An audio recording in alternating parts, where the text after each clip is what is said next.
everyone. What's up? What's up? Happy Thursday. Well, we're doing another Elijah Bleu stream.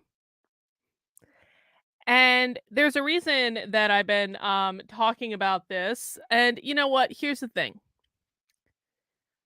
I left the left a little about 3 years ago now because cancel culture took over my knitting community. And yes, I'll be knitting on today's stream. And for some reason at that time, I was able to clearly identify that something was wrong and that the people that were running around trying to destroy the lives and the careers of people that they didn't like was unacceptable. And I don't know what made me so different that I was able to identify that. Oh, boom. We're going to be looking at fair and balanced today too. We're going to be looking at that too. I don't know what made me so different that I was able to identify that when so many people weren't. But here we are. Now, fast forward 3 years, and I've been talking for the past 2 years about how I've been watching the political right turn into the left. I've been talking about it since Joe Biden took office, and they lost their damn minds, and I've lost a lot of support for it. I've had a lot of people say, you were always just a grifter. You were always a leftist. You're just going back to the left, for questioning that the political right was turning into a woke cancel mob. But I didn't back down because I'm absolutely correct about it. And in the preceding 2 years, it's just gotten worse and worse and worse and worse, to the point where I don't trust anyone. Well, that's not true. I trust a couple people here and there. But for the most part, I want nothing to do with any of these people because I don't trust a single one of them to tell the truth. It's all just a game. It's all a narrative. And if you want to understand why people don't leave the left when the left is obviously doing fucked up and crazy shit, I'm going to turn that around on you. Why don't people call out the right when the right, or the alleged anti-woke space, why does no one call them out when they're obviously engaging in a smear campaign? I don't think Eliza Bleu is perfect. I'm sure she's got skeletons in her closet. I'm sure she's got things going on in her past that she doesn't want people to know about. But what I will say is that I'm absolutely unequivocally positive that Eliza Bleu has been an advocate against human trafficking, has done it publicly, has been doing it publicly for years, and has also done it in private. And I know she's done it in private because she came into my locals community and did a private call with my community members in which she did. She didn't get any credit for that. She didn't get any clout for that. She did it to spread a message, and I was on that call and I listened to her. And my community members, many of them, listened to her. And there was no grift. It was just about spreading a message and talking about an issue. And it wasn't recorded, and it wasn't for public consumption. And do you know how you can tell the difference between the real ones and the fucking grifters? The real ones do it when no one's watching. The real ones don't tweet every single thing that they're doing. You know, I watched the quartering stream yesterday about this, most of it. And I am convinced of one thing, and one thing for sure, and that is that the quartering truly believes that everything in life that matters happens on Twitter. But that's not the way it works. And I know that's not the way it works because I have spent days, weeks of my life doing things in the real world, doing things offline, doing things that I haven't tweeted about, that people on Twitter don't know about, and I'll never get any credit for them, and that's fine, because credit is not the point. The point is actually getting off your ass and doing things in the real world. And from everything that I can tell about Eliza Bleu, she is doing things in the real world. Is she sometimes doing them imperfectly? Yeah, probably. Does she probably have a history? I'm sure she does. And I don't care about any of it, because she's actually doing shit in the real world. And she is currently being harassed and harangued by people who do nothing but online every single day, who are stirring up a woke cancel mob against her. These are people who are supposed to be anti-woke. These are people who are supposed to be against cancel culture, allegedly don't like it, but they seem to be engaging in it quite readily and with quite a bit of vitriol. And I think that the reason is that they're jealous that she got Elon Musk's attention and they didn't. That's what I'm going to bet. Now, the other day, we watched a stream that purported that Eliza was a pimp and a trafficker herself. And we watched the whole thing, and there was not one single shred of evidence that I found credible in that entire thing. You know, when I had a smear campaign running against me, and I was talking with the libertarians in New Hampshire about it, one of the libertarians, Dennis, Dennis has been on the channel many times before. He's basically our ethical beacon that we look for guidance in every single circumstance. And his position on the topic was this. He said, first, when anytime someone's saying something, yes, I'll do the rules, don't worry about it. Anytime someone is saying something negative about someone else, first you have to consider the source. Is the person that is spreading the smears and spreading the lies, are they someone that has credibility? Are they someone that we would look to and say, this is a trustworthy person? And if they have proven themselves through their behavior to be a trustworthy person, then we hear them out and we listen to what they have to say.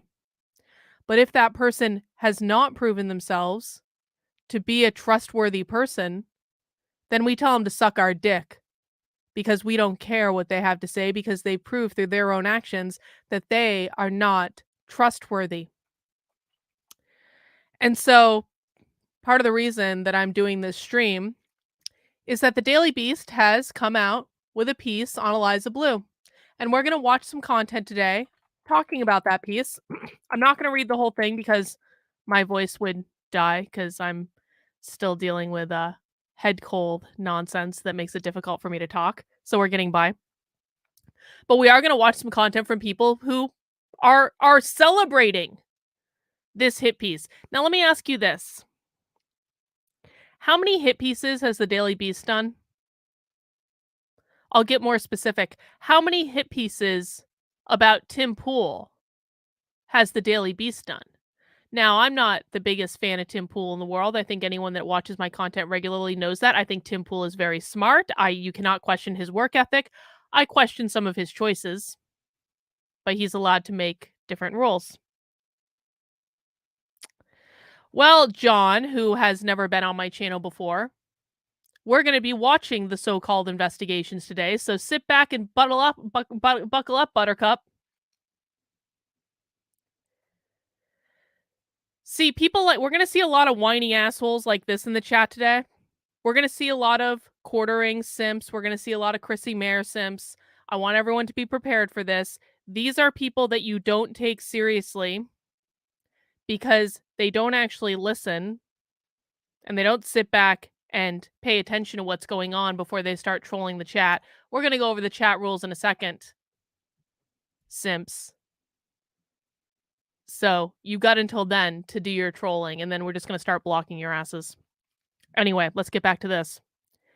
How many hit pieces has the Daily Beast done on Tim Pool? And now you're telling me that the Daily Beast is the only organization so far, and I know that Tim Pool actually does have a journalist with her that's going to be reporting on this. You're telling me that the Daily Beast is just a trustworthy source of information that we shouldn't question at all? That we should take everything the Daily Beast says and does at face value? I question that source because I do not believe that the Daily Beast is a credible source. But even still, we're gonna listen to some people talk about it today, guys. This could be a very long stream. We might be here a minute. I have dispatched Victor to the store to get me more beer. I have a beer. I only have one though, because Victor drank my other one. But I can hear the car starting up and he's gonna go get me more, so that's good. But we've got a lot of content to watch here. I want to go through a lot of stuff. First, I want to watch Treehouse News. Now, this is a video that Tree posted 6 days ago. I think Treehouse News is retarded, to say the least. I think I'm going to be using the R word a lot today, just so everyone's aware. I'm taking it back, because if anyone ever deserved to be called a retard, it's people like this. It's people like this. Eagle Eye, a person I have never seen in my chat before. I have never seen comment on my videos before. You seem to be committing to innocence to others as committing to her guilt. There's not enough evidence yet. Again, Buttercup, perhaps you sit back and you listen before you start pretending that you even know who I am or what I'm about to say.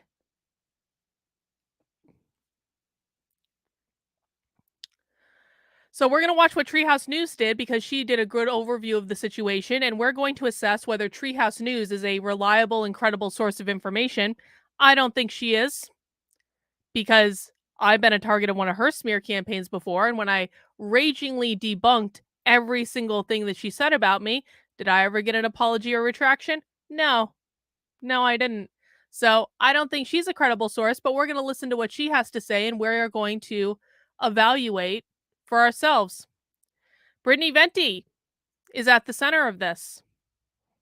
Brittany Venti is also not the brightest crayon in the box. My assessment of Brittany Venti right now is that she got pissed off that Eliza was getting credit that Brittany felt really belonged to her for whatever reason. And then she stuck her nose in other people's business where it didn't belong to create drama on the internet. And now she's playing the poor victim. She's a poor victim of Eliza. And how dare you question her? Because she is a real journalist. Guys, remember, Brittany Venti is a real journalist because she has a YouTube channel. And remember when she was on Chrissie Mayr and she tried to get Elijah Schaefer to break the bounds of his NDA, because Brittany Venti, who is a real journalist, assured Eliza that if he just blinked twice in response to her questions, that he wouldn't really be breaking his NDA with the Blaze at all, because she's a real live journalist on YouTube. She also happens to be Chrissie Mayr's friend. And I'm familiar with Chrissie Mayr. No, we're going to get to him in a second. I'm familiar with Chrissie Mayr because Chrissie Mayr has come after me when I have told the truth about another one of her best friends, Miss Carrie Smith, the woman who has been harassing me for 2 years. Magically, Carrie has stopped harassing me now that I've published an entire book documenting the harassment. You can find that at survivingcarriesmith.substack.com. We're not going to talk about that today, except to say that when I started telling the truth about one of Chrissie Mayr's best friends, Carrie Smith, Chrissie started including me in her broadcast to try to discredit me as insane, because this seems to be one of Chrissie Mayr's MOs. If someone says something that Chrissie Mayr doesn't like about one of her friends, then Chrissie Mayr is going to start engaging in nonsense and bullshit online, because that's all that influencer Chrissie Mayr knows how to do, except for show her tits and her low-cut top. She will always be there to defend her friends, even when her friends are not trustworthy or credible at all. But that's what it is. It's just Chrissie's just being a good friend. When Chrissie did a 5-hour live stream just showing how Eliza Bleu is losing Twitter followers to encourage people to unfollow her on Twitter. That was just Chrissie Mayr being a good friend. The fact that Chrissie Mayr did a 5-hour live stream, and I feel like I can talk about the amount of time it took, because they don't like it when I stream for a long time, but they're allowed to do a 5-hour live stream just showing Eliza Bleu losing Twitter followers to celebrate Eliza Bleu losing Twitter followers, as if they're not engaging in cancel culture when they do that. You're going to tell me this isn't cancel culture? Yeah, exactly, Julie. I thought long streams weren't allowed. At least that's what I've been told anytime I've done a long stream.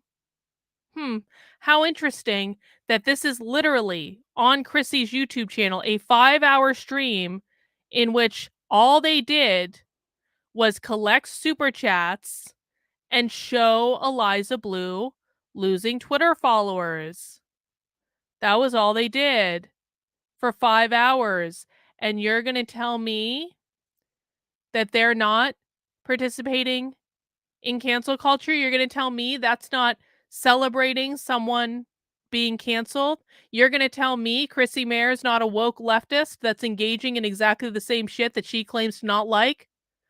Okay. We're going to watch some more of her today, too. I also want to talk about the quartering, because the quartering has basically become an Eliza Bleu hate channel. And so, like I said, I watched his, you can even see, well, no, you won't be able to see it on this one. I watched his stream yesterday. I watched this stream in which, you know what evidence the quartering provided on this stream yesterday?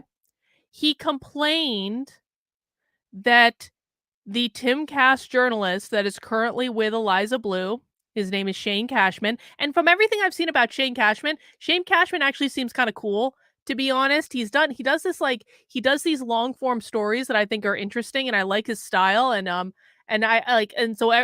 everything that I have seen about Shane Cashman tells me that Shane Cashman is actually a credible journalist.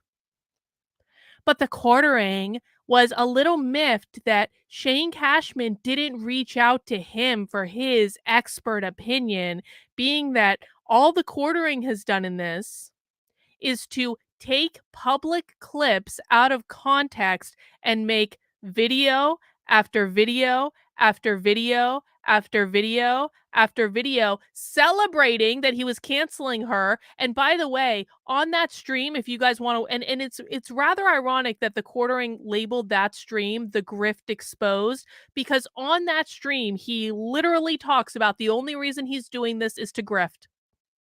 He said that on that stream. The only reason he's doing it is to make money. That's it. So you want to talk about the grift being exposed? Did it to himself, bro. Reagan says, can confirm Eliza Bleu came to speak to Carlin's locals community and it wasn't recorded. She was very genuine and educational the entire time, and it wasn't for any clout. Yeah, that happened. And I'm not friends with Eliza or anything. I've spoken to her maybe once or twice in my life, but I know a smear campaign when I see one, and it does not sit well with me at all. Why would a credible journalist reach out to a con artist on YouTube that blatantly admits that he's just doing this to grift and make money? Why? I also have this woman here, Fair and Balanced, who is very pissed off at the quartering and has been working with the quartering. I told you guys, I got a lot of stuff pulled up. We're not going to watch every second of all of these, but we're going to watch enough to get a good sense of it, because we're actually going to be responsible about this. This woman has been going after Eliza Bleu repeatedly. To me, she strikes me as a typical kind of QAnon conservative, and she was on this show last night, which was all about this topic. So we're going to watch that And we're going to see if she has any credibility at all. She strikes me as very QAnon-esque. Maybe I'm wrong. I'm open to being wrong. So, guys, I got a lot of stuff that we are going to be talking about today. Oh, well, then you can go and cry about it, honey. Let's talk about my chat rules really quickly. Let's talk about my chat rules.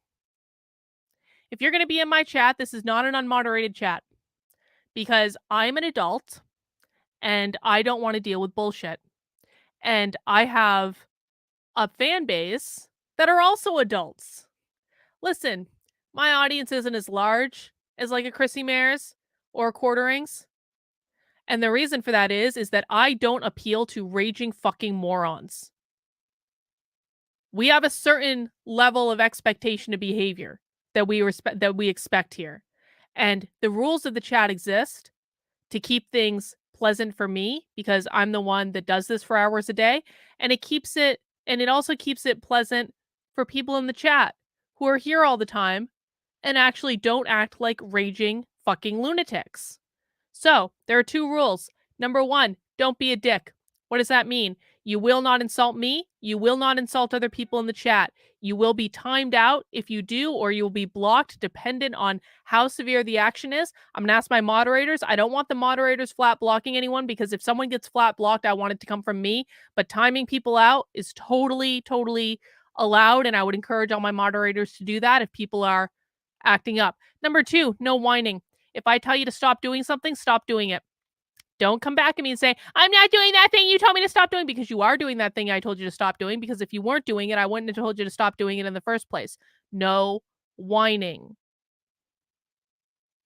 These are basic rules. They're not hard.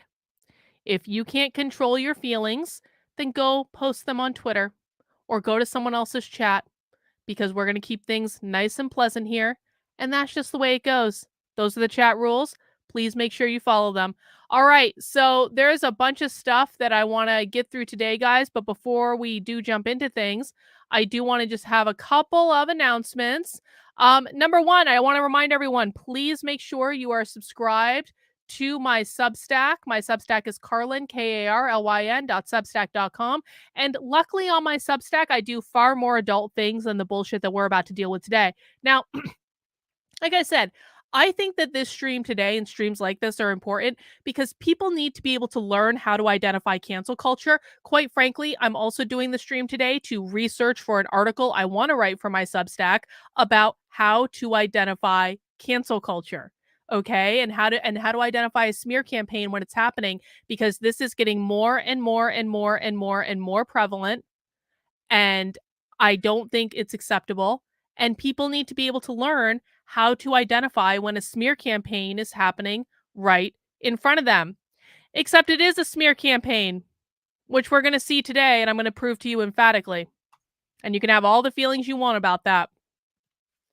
It is mind-boggling to me how people will defend these idiots. It truly, truly is. It's like there has not been a single piece of credible evidence that has been presented that I've seen.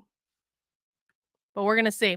Anyway, on my Substack, we cover things that are actually important about what's going on in the anti-woke space. I also do events and community activities. I just launched this article today about this workshop I've got coming up about mastering your psychological style. I actually think that this is really important. Go and check it out on the Substack. I will also have a couple articles I'm going to be posting tonight and tomorrow about different things going on in the anti-woke space. I'm working on an article about how critical race theory is taught in schools in a way that's hidden, because a lot of information has been coming out about this lately. So even if the school is flatly denying it, there are ways that you can tell that they are teaching it. And so we're going to go through some of those things in an article that's hopefully going to be published tonight, might be tomorrow, on the Substack. That's coming up. We've also got the Woke Mind series. All sorts of good things going on over there. You can subscribe for free, or you can sign up for a paid subscription if you want to support the work I'm doing, which I do really appreciate. Then tomorrow on the channel, Happy Hour is back.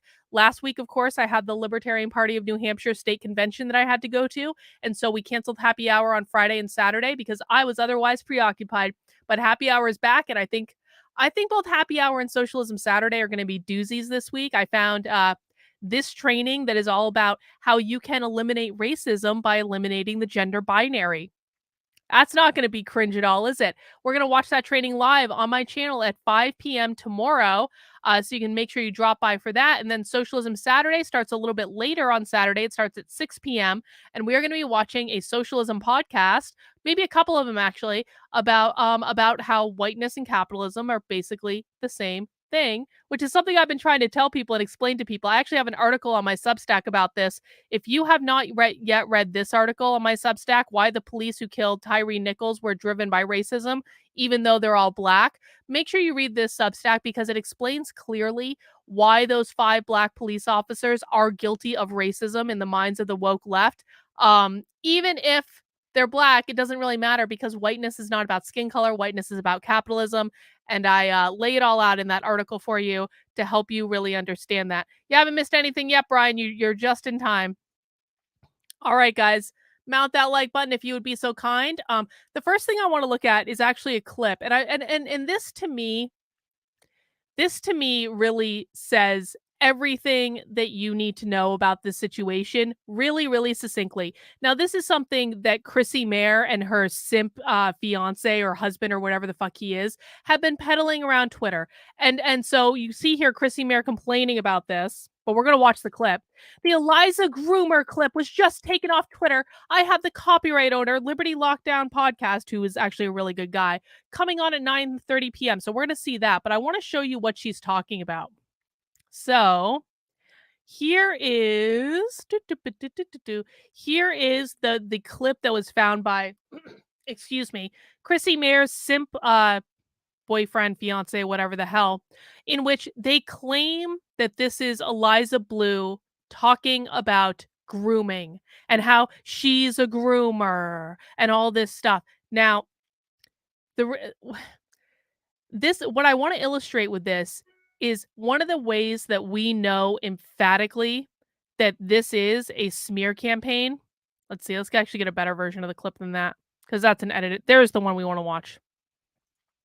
How we know emphatically that this thing is a smear campaign is anytime you see an influencer taking clips out of context and then trying to twist them to mean something that they do not mean. That is an indication that you have people that are engaging in a smear campaign. So what I want to do is I want to watch this clip that Chrissie Mayr is purporting around Twitter and claiming this is proof, emphatic proof that Eliza Bleu is a groomer, guys. She believes in grooming. They've been tweeting incessantly about this the past couple days. I want to watch the clip that they pulled out of context. And then what we're going to do is we're going to watch this guy whose name is Clint Russell. He's a good dude. He went on Chrissie Mayr's show to talk about the clip. Okay, so let's watch the clip first. Acknowledge that there are many, certainly acknowledge that there are many people who are, 13, 14, 15 that have sex with an adult and then feel as if they were taken advantage of too. Oh, 100%. Okay, so let's focus on the worst. Yeah. Okay, so let's pretend like we all have our like utopia. So if I could answer this in utopia, right? In my like perfect ANCAP utopia, each community and each so it'd be each caregiver, parent, and community, including teachers, potential faith leaders, and neighbors, will decide if the child is ready to consent and look at the child's behavior. Do they have a job? How is their education going? Are they cognitively available to have sex with this individual? And then also look at the history of the individual as well. So does this individual have a history of abuse? Yep. And then you go from there. Certainly acknowledge. So that is Chrissie Mayr's proof that Eliza Bleu is a groomer, because she had this clip where she said that the community should set the standards. Now, let me explain something, because I knew exactly what Eliza Bleu was saying in this clip. I know Eliza Bleu is a libertarian. I think that she considers herself an ANCAP, but I have absolutely heard in an ANCAP is an anarcho-capitalist. It's basically someone that believes private property should exist, private organizations should exist, but that the government should not exist. Okay? That's what an ANCAP is. They do not believe that the government should exist. I consider myself right now to be an anarcho-capitalist because I think that the government should be completely abolished in my ideal world of a. And when she's saying utopia, what she means is Ancapistan, which is oftentimes what libertarians in New Hampshire will refer to, like we're creating our own Ancapistan in New Hampshire sort of thing. I knew exactly what she was saying. Now, if you have a group of people who do not believe that the government should exist, then by simple logic, it is going to tell you that they do not believe that the government should be in charge of legislating morality. Okay? Eliza Bleu considers herself to be an anarcho-capitalist. Eliza Bleu does not believe that the government should exist. And so when she's talking about how the community needs to set standards and the community is enforcing those standards, that is a libertarian thought experiment. That's what is being said here. But no, Chrissie Mayr, who is not smart enough to understand this, and her husband, boyfriend, whatever the fuck he is, Frank, is also not smart enough to understand this because none of them are involved with libertarian communities at all. And so they don't actually know what they're watching. So what they did is pulled this clip out of context and are now shilling it all over fucking Twitter as proof that Eliza Bleu wants to groom children. Are you kidding me? This is a libertarian thought experiment, nothing more. And I'm going to prove that because we have this clip, and this is...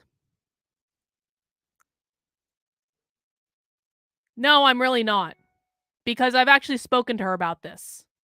See, you know, we've got a bunch of peanut gallery people in the chat right now, and I'm going to start ignoring you guys, and eventually I'm going to start blocking you guys just because you're going to piss me off, that don't understand that I've had conversations with these people about this. I'm not like your other fucking influencers. I don't talk out of my ass when I don't know what I'm talking about. So we have this clip. And this is from Chrissie Mayr's show. Now, you're going to see the quartering is just an anti-Eliza account now. Yes, he is. Now, you're going to see this is the clip that we just watched, okay? The clip that Chrissie Mayr is oh so convinced that this means that Eliza is a groomer. Then you're going to see Clint. Clint is this guy right here. And Clint is now going to explain to Chrissie Mayr exactly what I just explained to you. Into this clip that was kind of like going around. I think this account called clip Bleu that I saw this You episode when were sharing Clint aired around. it. I remember I watched this because again, Clint was all in up on the controversy of Twitter and everything, so I had to watch it. The Thaddeus controversy, or just I don't think I was in any controversy back then. You weren't you weren't in it, but because you platformed them. Yeah, And- people got upset with me for that, and I have always taken the position that like, if I want to have a difficult conversation, like I'm gonna do it regardless of what my audience has to say about it. And honestly, I stand by this interview. Like I think that it's a 2-hour as honest, but as cautious and careful, and like it was a really good discussion. And people are gonna parse it. They're gonna take shit out of context to try and like destroy me over it. I don't give a fuck. Like nobody wants to destroy you. I mean, oh no, trust me. I've already seen tweets with people like not even taking video segments, but taking clips and saying Eliza didn't push back when Clint Russell referred to. Yeah. If anything, you were the most pushing back. I know. I know. Well, I'm going to play a hefty couple of minutes leading into this discussion of like age of consent. That way, and if you want me to rewind it back even more, I will. But that way people can see the full what led into this discussion and basically like more context. And that's great. I mean, I'm a survivor of child sexual human trafficking. She says she is a survivor of child sex trafficking, but then like in other clips, what happened when she was, I don't know. The ages are squirrely. I can tell you how I feel. I'm not feeling too good about it right now. So we can always talk about how we feel, or we can talk about everybody as a whole, right? So let's talk about the problem as a whole, not how one person feels. Does that make Sure. sense? Well, I mean, I'm talking about many people, but okay, yeah, sure. Well, But I mean, you would certainly acknowledge that there are many people who are, 13, 14, 15 that have sex with an adult and then feel as if they were taken advantage of too. Oh, Can you pause it? 100%. Okay. so let's focus. The reason I brought that up is because Thaddeus's argument, and this is the thing that was actually taken out of context. Thaddeus's argument online was that he knows people that are now adults that had sex when they were 13, 14, 15, and he framed it as that they do not feel as if they were taken advantage of. So people are saying, because I said that I'm basically saying like, oh, it's just being taken advantage of, it's not rape. No. It is rape. I'm saying in his framing, are there some people that you would say, okay, yeah, 13, 14, 15, they really didn't consent, and it's not Chrissie a good Mayr's thing. not happy about I this. just wanted to make sure that he would agree to that at least, because it seemed as if he was not drawing a line at all originally. Because he had this one example of like, well, I knew a girl who was 15 and dated for 3 years her teacher that was her English teacher. Yeah. Her English teacher that was what, 30 plus years 30, old? 35, I think he And said. And she didn't feel that there was anything wrong with that. But it's like, when you're 15, you're a kid. Like, yeah, I think it's terrible. You're not old enough to know if something is okay or not. And kids are fucking stupid. And you can convince them that things are not good for them, are good for them, that things they might be confused about, they actually like. So, okay, we'll keep playing it. So the worst. Yeah. Okay, so let's pretend like we all have our like utopia. So if I could answer this in utopia, right? In my like perfect in-cap utopia, each community and each so it'd be each caregiver, parent, and community, including teachers, potential faith leaders, and neighbors, will decide if the child is ready to consent and look at the child's behavior. Do they have a job? Simp, thanks for How the is their money. education going? Are they cognitive? Frank, do you feel good about yourself? Do you feel good about yourself twisting things out of context because you're not smart enough to... Oh, I'm sorry, Frank. You're not smart enough to understand what you're talking about. You're not smart enough. We know, dude. Thanks for the cash. If you want to super chat me some more cash, I will display it on the screen. But your bitch, like, I'm going to take your bitch for a fucking ride today. Are they cognitive? I'm sorry, but this makes it sound like Eliza is like, the whole community can decide whether or not a kid can have sex. Because if he has a little lifeguarding job, well, then he's good to go. It's so icky. Can I clarify? Because okay. I'm not going to run cover for her, but I understand the framing by which she is making this statement. The whole premise to this conversation is there a non-state solution to protect kids? That's like every libertarian thought. Frank, if you're still here, how did it feel to watch Chrissie get slapped down by Clint on her own show because Chrissie didn't understand what she was talking about, and now Clint is explaining to her that this is a thought experiment that exists in literally every fucking libertarian community and is not actually even that hard to come across if you do the basic minimum of research? How did Chrissie feel about getting spanked on her own fucking show? Experiment begins with, can we fix this without government? Because we don't want government, right. But we also don't want kids to be raped. Like, okay, so that's the reason that she's framing it in this fashion, is like, I think that the government fails at everything it does. So can we come up with a better solution to this? And her solution, whether you like it or not, is a separate question. But her solution was, well, what if we have the parents and the church and the school and blah, blah, blah. Now, the reality is the vast majority of rape comes from the parent, the church, the school. Yes, all the people so she's naming. Yeah, it's ultimately not a great solution, but I understand the reason that she brought it up. And I think that of all the things she said, I think that's one that I don't actually agree with people, flipping out over. Now watch what's about to happen, because Chrissie Mayr, because she's a fucking moron, has not internalized any of what Clint has just said. Clint has just been very eloquent and to be quite frank, very gracious in how he's explaining this to say, listen, you're not a libertarian. We know you're not a libertarian. Oh, Frank giving me some more money. Oh. It was fine. Adults admit when they're wrong, and we want to give Clint a chance to explain. Well, I'm really glad that you brought that up, Frank, because Chrissie in this clip is now about to prove that she wasn't listening to what Clint actually said at all, and is about to completely deflect from everything that he just very patiently explained to her because she's not smart enough to understand it. Now let's listen to Chrissie's reaction to what Clint just patiently explained. So, for what it's worth.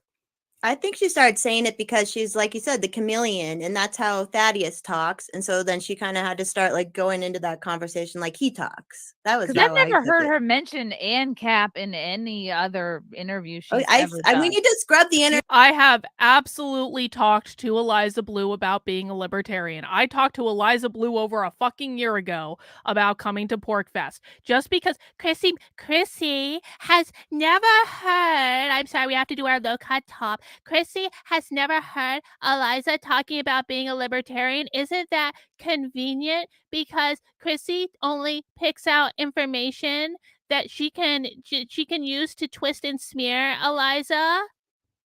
Eliza Bleu I have heard on multiple occasions. I don't even really pay that much close attention to her. I have heard her on multiple occasions talk about being a libertarian. You've heard it, Frank? He's in the MC a couple times, and I'm like, no. We need to find that and scrub that. I forget where I've seen her say that. She told me that. I mean, a handful of times. Like I saw her at libertarian like events, so I really thought she was like. Oh, look at that, Clint Russell also saying that Chrissie Mayr is wrong when she says that Eliza has never said she was Clint literally just said, Eliza Bleu has told me that she's an ANCAP and I've seen her at libertarian events. Guys, spoiler alert. People do not go to libertarian events if they're not libertarian. They really don't. There's no reason for it. I have been to so many libertarian events in the last 2 years. You are not going to find random conservatives strolling in to libertarian events. You're not going to find anyone that's not a libertarian at libertarian events. That's just the way it goes. Being a libertarian, yeah. If you're at an event, yes, especially. Well, like, why would you be at a libertarian event if you aren't a libertarian? Oh yeah, did she tell you about terrible. her dad being a politician? Did she ever mention that? I did not know that. Yeah, that would be relevant. Yeah. I think. I didn't know that. I didn't know. Why would that be relevant? None of us did. I don't know. I just think this is a weird. Look, I understand entirely why people don't like it, but like she's trying to problem solve but still protect kids without the government. That's the premise of this. So if people understand that, I think they'll understand the framing a little bit better. You still don't have to like it. You're totally fine to say, oh, that's a fucking terrible idea and you guys suck. Like, okay. But I don't think that she's saying, like kids can just be raped. Like, I don't think that's what she's saying. No, she's not saying that. It's like everyone in this community would have to decide what the age of consent is based on, I don't know what, because I don't know. Like, well, I just don't know how you would go about deciding your own age of consent for your own community. Well, I mean, that's what we've already done, though. Like 18 that's what the community's, I guess, decided. So, but it's almost like Thaddeus is on here to argue that it should be younger, because it's like you're not going to argue for age of consent unless you think it should be younger, right? Like nobody. Right. Is he arguing for it to be older? No, definitely not. And I think he was. I mean, people can watch it for all the nuance that exists within his argument, but he is right that there are different age of consent numbers that exist all over the world. And, I personally don't like the topic because I think, bro, you have no fucking idea what you're talking about. And I do not believe you when okay. you say you're a supporter of mine at all. It has been you have no fucking consistent, thorn in the side of libertarians simply because we don't like government.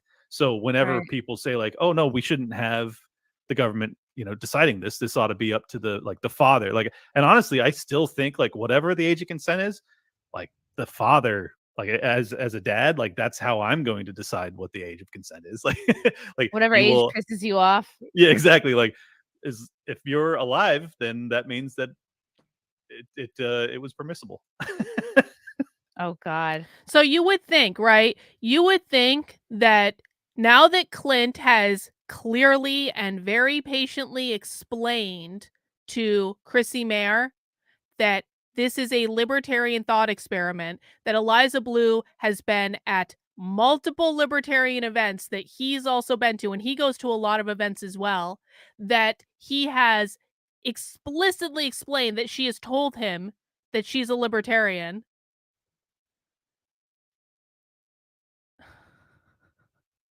Bro, you're a fucking moron. Get the fuck off my channel. Goodbye. Like, I've had it. I've already had it with that guy. So you would think that that would be enough to like get Chrissie Mayr to stop tweeting this clip around, right? Because now it's been clearly explained to her, but no, she's still fucking tweeting it. And even when Clint has clearly explained that this was a libertarian thought experiment, Chrissie Mayr is still fucking tweeting about this shit. Still tweeting it. Still talking about it. Unbelievable. And we've got some more Chrissie Mayr that we're going to pull up in a second here. But I want to go back because, you know what? I want to get a good overview of the amount of shilling that has been done in the course of this smear campaign. And I want to go back and we're going to watch Tree of Logic. Because again, she is one of the people that has introduced herself into this smear campaign in order to get clout, get viewers. I have no idea, but this woman is possibly one of the stupidest women on the internet. No, I don't think it does. I disagree with this. Why does it matter what her father does? Do you know what my father does? My father designs gravestones. That's real. That's actually what he does. Have I ever told you guys that? Have I ever told you guys that my father designs gravestones and monuments and those sorts of things, even though some of the things that he's designed like are in DC? No, I haven't, because it doesn't fucking matter. People are allowed to not talk about their parents, guys. My God. But Tree of Logic is one of the most retarded people on the internet. But she has inserted herself into this smear campaign as an influencer and a journalist. So she did a video in which she outlined, and this video is about a week old. She did a video outlining the entire affair. Now, I am sure that in this video, we are going to be confronted with evidence, with actual receipts proving their story. Let me just put a poll in the chat right now. Hang on. Do you believe we're going to see real receipts from Tree of Logic? Yes, no. Because if you're going to do videos throwing someone under the bus and encouraging people to cancel someone, I would think that those videos would come with receipts and actual evidence. Maybe that's just me. Maybe my standards are too high, but I don't do videos about people unless I have evidence. I don't think normal adult human beings try to instigate a fucking cancel mob unless they have real evidence. So let's see. Let's see what Treehouse News had to say. Tedious scripts I have ever written, ever. I've never done this. It was so tedious. When I've written a script and then all of a sudden something changed or something is updated or something switched. And I'm like, so I couldn't keep up. It took me so many hours just to get this together. So I know a lot of you are confused or you don't know the full context. What's going on with Eliza Bleu, with Elon Musk, with Twitter, with Brittany Venti, the quartering, and the yellow flash. Although I just found out, because when I wrote the script, the yellow flash was also had a hashtag called Free Yellow Flash, and he was locked out of his account because he just shared a link, and these links do not violate terms of service, but they do, I guess you could say, reveal a past. Chrissie Mayr on her live stream that her simp Frank was promoting on the channel. Chrissie Mayr is still fucking talking about Eliza Bleu right now. Here, let me show you. We'll come back to this in a sec. We're not going to listen to the sound. I just want to show you guys. Chrissie Mayr is still fucking talking about Eliza Bleu right now. This is live. And how they got the Hill to cover it. Oh my. Oh my. They got the media to cover their smear campaign. They've been working so hard on doing real journalism that was picked up by the Daily Beast, which is an absolutely credible organization. Still talking about it right now. Let's go back to Treehouse News, though. Of Eliza Bleu, and I'm cool with Eliza. She may not think I'm cool after this, but truth be told, when you see this video, I'm not even going to give any opinion in reference to your past, but you'll see what I'm talking about. All I want to do this would not surprise me at on the all. Full context of how all of this got started. Would not because surprise a lot me. of you all are because getting God knows into the Frank meat of ain't the doing matter, it for her. You but know you that. really You can haven't look at him and had tell an that. appetizer, and to lead up to the meat of the matter, and that's where I'm coming in. I'm going to give you everything, how it started and where we are as of now, because honey, let me tell you something. About the time I start editing this video and uploading it, things can change just like that. I may keep up with it, I may not, but it's a lot of get into it. Both because they shared a screenshot taken from a World Star hip hop video on YouTube featuring Eliza Bleu. By the way, links to everything I discuss here will be available underneath this video in the description box below. This public video was not age restricted, and the screenshots that were shared did not contain nudity. Shortly after Twitter locking their accounts, Eliza Bleu took to her Twitter account to celebrate the deplatforming of Brittany Venti. I'm going to address this one time and one time only. A non-consensual photo was posted of me yesterday on Twitter. That's not actually celebrating a deplatforming. That's addressing a cancel mob. That's not celebrating a deplatforming. The photos have been removed, and they feel I'm a survivor advocate, and that doesn't stop with advocating for myself. She didn't even mention the deplatforming. A survivor. I encourage my enemies to study the law. I have been for many years. It might stop you from making rookie mistakes in the future. Now, let's look at her first tweet. As you can see, a context box was placed under it, which says, the photos were screenshots from a publicly available World Star hip hop music video that has been online since 2000. You know, this is an interesting question because I do actually have an answer for this. Where did Brittany Venti come from? The first I heard of her was when she threw a fake temper tantrum about hitting her elbow on a table 7 years ago. Well, what I heard was Brittany Venti used to be a cam girl, and then, you know, I don't know if that didn't work out for her or whatever, but then decided that she could grift on the conservative right by being against pornography after being a cam girl. If I'm wrong about that, someone tell me. 2016. The video was made after Eliza Bleu claimed she escaped human trafficking. Below are 2 links, with the first link directing you to a tweet posted last year on December the 11th by Eliza. Brittany Venti got banned from Twitch for showing her tits, is what I heard. The Blue saying, I've never spoken about this previously, but my story as a survivor is in question. So here we go. In the summer of 2013, I emailed at Eve's Angels at info@evesangels.org, desperately asking for help. My first survivor advocate was Cheryl. Now, the second link is where all hell breaks loose. And while writing this script, the story involving this link kept evolving. But here is the status as of today, January the 26th. When you click on the second link, it usually directs you to a YouTube video, which was uploaded on February the 18th, 2016, titled WSHH Eye Candy, Eliza Knows. Several hours later, when you click on the same link, it immediately takes you to a warning page. The link you are trying to access with Twitter's spammy links that ban certain categories of you.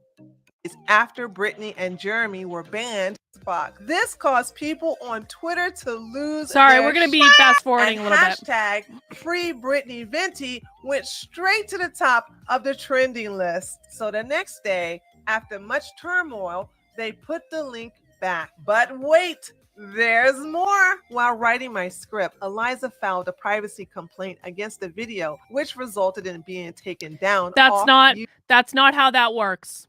That's not how that works. I'm going to tell you exactly how privacy complaints work on YouTube. When someone files a privacy complaint with YouTube, you get a notice. YouTube does not take down the video, and you have 2 weeks to fix whatever the alleged complaint is. You can also, by the way, appeal the complaint. So if Eliza had filed a privacy complaint, YouTube would not have taken down the video immediately. The video got taken down because the people who put the video on the channel chose to take it down. But Treehouse is lying when she says that it was taken down immediately. That's not how it works. YouTube. And guess what happened next? Since the video was taken down, Twitter removed the link from the context box. Now, I have to go back to the beginning because there's a lot of layers to the situation. When Brittany was locked out of her Twitter account for tweeting at Eliza Bleu with questions along with screenshots from her now deleted video, Jeremy, aka The Quartering, decided to act in solidarity with her and do the same thing, which resulted in him being locked out of his Twitter account as well. So naturally, Brittany Venti live streamed her experience, followed by The Quartering uploading a video about his experience. And honey, y'all know Jeremy is going to make video after video after video after video about his Twitter ban. Jeremy is going to milk this for all it's worth. Because he's a grifter. This is the best thing that ever happened to him since Amber Heard. Wait a minute. Why might that be? Why might that be? Could it be that The Quartering is using this situation to spin up a cancel mob in order to make money? It could it be that, just like he said on his live stream yesterday, this is all just a grift and he's just spinning up a cancel mob in order to make money? This is his new Amber Heard. Unfortunately, Twitter denied his appeal, along with denying the appeals to both of Brittany's tweets, which made it obvious to all of us that Eliza Blue's connection to Elon made all of this possible. These actions by Eliza Bleu were so Elon Musk has no because control the day over before, YouTube. Brittany Venti and Jeremy, aka The Quartering, were deplatformed. She was a staunch free speech advocate by tweeting, "I want to be crystal." Twitter speech on Twitter is not the same as the government. I don't know why people don't understand this. Twitter is a private company. Locking someone out of their Twitter account is not a violation of free speech. And by the way, while we're on the topic, blocking someone on Twitter is not a violation of their free speech. Still clear. I'll die on the heel of free speech in America. The government cannot remove it. The WEF cannot remove it. Free speech is an inalienable human right with or without both the government or the WEF. Anyone who even breathes that suggestion is under the impression that you don't know who you are. You are a human being with rights. They have no say in the matter. So much for dying on that hill, huh, Eliza? Now, this is the part that is bothering me. I know everybody has their suspicion. So Tree of Logic is such good friends with Eliza, which she said at the beginning of this video, that she doesn't even know how to pronounce her name. Okay. Sure. About Eliza's credibility. But me, for Eliza to grandstand on Twitter that she would die on the hill for free speech just to use her connections to Elon Musk to censor Elon Musk two has no- YouTubers proved to me that not only is Eliza a hypocrite, but she's dangerous. Say what you Oh, want yeah, about she's her dangerous, past. okay. The zero tolerance for me is She's Eliza. she's so dangerous. Asking someone to delete a tweet is dangerous. It's dangerous to delete a tweet. Are you fucking shitting me? Bleu using her connections to remove two people off Twitter who disagreed with her. And now the Streisand effect is on steroids. Now you're probably asking yourself, how did all of this get started? Well, allow me to put it all together. Keep in mind, I'm not going to go into a deep dive into Eliza's past. Now, I'm sorry, guys. You're going to hear me say Eliza, Alicia. I'm going to be messing up her name. I'm never good with names, unique names. She has a beautiful first name, but you're going to see me flip from Eliza to Eliza to Alicia. Just excuse it. Anyway, there are a ton of videos that actually take a deep dive into Eliza's past, and I'll link those below this video in the description box. So let's get started from the beginning. Eliza Bleu joined Twitter the day after Christmas in 2019. For the first 3 months, her Twitter was heavily dedicated to promoting Andrew Yang for president and being a loyal member of the Yang Gang. It wasn't until March of 2020 when she started making videos and tweeting about being a survivor of sex trafficking, in combination with continuing her support for Andrew Yang's presidential campaign. In July 2021, her presence on Twitter caught the eye of an advocate for sex workers named Alice, who began to type a detailed thread about Eliza Bleu's past and her current contradictions. During the month of September of that same year, Gabe, aka Open Source, made a Twitter thread also exposing Eliza Bleu's contradictions. Open Secret has actively gone after so many people. They've gone after James Lindsay. They've gone after me. They've gone after Eliza Bleu. If you trust anything that Open Secret says, you are going to get lied to. And you don't have to like me. Like they went after James Lindsay for taking a photo with someone. All he did was take a photo. And he got a whole fucking smear campaign against him for that. Contradictions and falsehoods. Even though both threads were very detailed and chronologically structured, Open Source thread didn't go viral until December of last year. Manuel DeFango's thread also went viral during the month of January.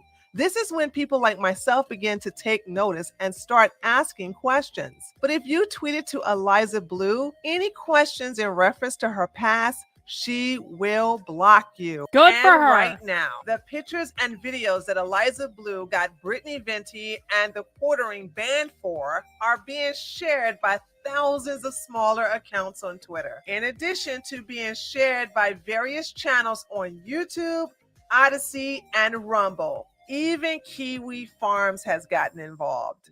Her name was trending for several hours on Twitter before the Twitter staff took it down. So her first name, Eliza, started trending, and as of this recording, it has not been removed from the trending page. I also want to mention some key players in this censoring campaign.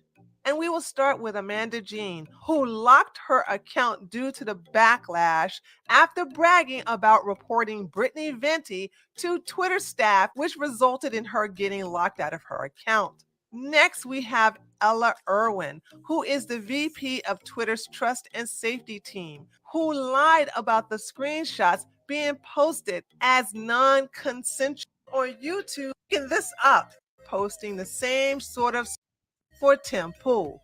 She also reported Brittany Venti and many others for posting the same sort of screenshots like this by saying that it was a form of sexual harassment. I'll tell you this. The only thing that gives me pause in this entire situation is that I agree with Cassandra Fairbanks. And Cassandra Fairbanks is an obvious Fed. And I think that she's an awful, awful, awful human being. And so it gives me pause that I actually agree with Cassandra Fairbanks on this, because it makes me question what might really be going on. However, I'm trying to overlook that right now because I really don't like it, but it is what it is. Harassment. Also, Cassandra and Eliza are best friends. And if you think Tim Pool will cover this story, you better think again. Tim He Pool didn't is cover covering the Jack story. Murphy scandal, so why would he cover this? So what's happening now? Conservatives are avoiding. Okay, so that's about all we're going to watch of her, because Tim Pool did cover the story. He sent in a reporter whose name is Shane Cashman to interview Eliza. Shane Cashman is now working on his story. So Tree of Logic is wrong about that. Zero evidence in this video. And Tree of Logic is one of the people that's been lifted up and said she's covering the story too. Did anyone see any evidence at all in that video? No, we didn't, because there's none exist. And so 82% of you were correct that Tree of Logic presented no evidence at all. So let's check in with Brittany Venti. Let's see what the utterly victimized Brittany Venti has to say about this. Now, I've queued it up. Brittany Venti did a stream called Is Eliza Bleu Deplatforming for Her Escort Pass? Now, listen, I'm going to be blunt. Someone can be an escort, and that can also be human trafficking. And to be quite frank, even if it wasn't, I don't care what Eliza's past is. It doesn't matter to me.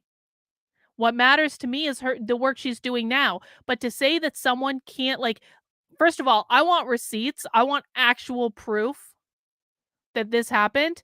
But even if that proof exists, you can be an escort, and that can still be human trafficking. The two are not mutually exclusive. So let's see what Brittany has to say. If we combine that with this clip, and you can see over here that Chrissie Mayr kindly. So this is Chrissie Mayr is friends with Brittany Venti, and that is why Chrissie Mayr is doing her 812th stream about Eliza Bleu right now, because Chrissie Mayr is friends with Brittany Venti. Uploaded on her channel. You stood out and said, I'm a survivor of human trafficking before it was a pop culture topic. So I appreciate you laying that groundwork for me and all the folks that worked in the movement to lay that groundwork. So the sound problem's on her end, not mine. I wanted to say something first that you said that I'm a survivor of human trafficking. I did say that, but not till later. What I first said was, I'm an ex-prostitute. Very important moment. And I had a pimp. And everyone's like, and it's your fault. So she had a pimp. She's an ex-prostitute. Right? But we didn't have it. But Annie, we didn't have the language to put to it. We didn't have the language to put to it back. We didn't have no language to put to it. Clearly still not. But yeah, she's saying we as in I wouldn't be the one both. questioning someone's So intelligence, she Brittany. Essentially is admitting here that she has sold sex for money. I want to address this. I do think Eliza caused the Streisand effect here. I don't think Eliza has handled this well, but I also understand why she's handled it the way she has. But I think mistakes were made. I do, but that doesn't mean just because someone makes mistakes doesn't mean that they deserve to have a cancel mob coming after them. I'm sorry. That's what we know. So if we combine that we know, based on what she's saying here, that she has sold sex for money, that's what a prostitute is, right? There's different categories of it, but generally it means a transactional thing revolving around you selling sex. The point being that the other person gets off to it. That is the intention. It's transactional. She's saying we 3 different times. It wasn't just a one-time slip. It was 3 times. She meant it. So if we're combining what we saw on the Helen Troy modeling website, I'm putting air quotes, and it's a sketchy website, and they're handling her bookings, and she's saying she has been a similar to a prostitute with a pimp in the past. She's admitting that she's had sex for money, essentially. It's a very strong implication. What else would you do? What conclusion can we come to that Eliza did? What conclusion, guys? What other conclusion is there? When this is her email. Then you don't know what human trafficking is. Right on her Model Mayhem page. Okay? Same email. And in addition to that, we have the other interviews where she's in the white background and where she says that she denies a booking for $120,000. So remember that first stream where I was like, that's kind of weird that she's calling it a booking. Why did the person posting the video call it a booking in that interview with the white background? Because it says Eliza said no to like $150,000 booking request. So then what does that mean? Okay, booking request. Okay. Helen Troy bookings at Gmail. That is a booking request. So that's, I'm pretty sure this is what she was referring to, her Helen Troy bookings. And to me, this looks like an escorting site. Except her again. This is like the one that doesn't. But this looks like an escorting site. It's very sketchy. And she also talks about in the interview with the white background, if you go back on my streams and want to watch it, she talks about how she only was serious with one person and the rest she's just, dating. So, I mean, she's just fucking around, right? So if you add all this information together, she has every checkbox of somebody that would be an escort. And also given how she looked in the rap music video, she literally did look like an escort. I mean, she was scantily clothed. She's So the proof that Eliza Bleu is an escort that Brittany is offering is that she wears skimpy clothes on the internet and has only had one serious boyfriend. That's the proof? Really? spreading her ass cheeks in the camera and so on and so forth. And the original Eye Candy music video, which we've seen 100 times at this point, of her prancing around lingerie, cupping her ass, we see that that video was very suspicious. Why was it that in that music video, Eye Candy Eliza Knows, which is still on BitChute, by the way, and people are, I saw some people re-uploading it to YouTube as well. But this is Isn't that nice of Brittany? Isn't that nice? Isn't that nice to say a video that someone clearly doesn't want seen anymore because it probably represents a person that, guys, every 5 to 8 years, people go through major life changes. This is going to apply to every single one of you. Every 5 to 8 years of your life, you are going to go through major life changes. And the person you were in previous parts of your life is not necessarily going to be reflective of the person you are now. That's just the way that life works. I know that some of you might be younger and you don't understand this yet, but trust me, that is the way that life works. And so you're telling me that someone may not want a video of who they were in a former life on the internet. And now Brittany Bendy's like, guys, you can still watch the video on YouTube and it's on BitChute, and here's a list of places that you can watch the video. You're telling me that this isn't a smear and cancel campaign? You're telling me that's what good people do? You're telling me that's what honest people do? No integrity at all. Video still is. It's on BitChute. And I played it in the past. It was already public. It had 500,000 views. So let me see if I can get the BitChute link to work. Ooh. Sorry, that was loud. Let me mute that. In this music video. Oh, no, she's going to show it. Wasn't that nice of her? In lingerie with close-ups, right? Isn't that nice of her? So what exactly is she selling here? it just seems like an Eliza body showcase, right? So then what exactly You're was saying she that's selling proof when she's an escort? there's no sort of male It was a hip hop video. She's honestly saying that that video is proof that Eliza was an escort. Oh my god. artist to this, right? There's just her. It's called Wish, so WSHH, World Star Hip Hop. Eye Candy, Eliza knows, executive producer Q World Star. So this is World Star. They own this. From what we know now, they own this. What else is she selling except for herself here? Are you shitting She's not a me? musician, is she? Is she selling her song here? No. Is there a male musician listed here? I don't see their name here in the original one either. No. So it's very strange. It's very strange that this would be out there. Like, it's the same vibe as this page. It's like, huh, this is weird. Like, what are you selling? You get the same energy from this video. You're like, huh, this is weird. What are you selling? We know the answer to that. As a reminder, Brittany Venti literally got banned off of Twitch for showing her tits too many times.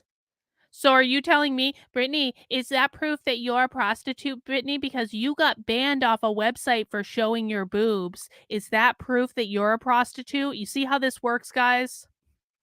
This is me bring Brittany Venti.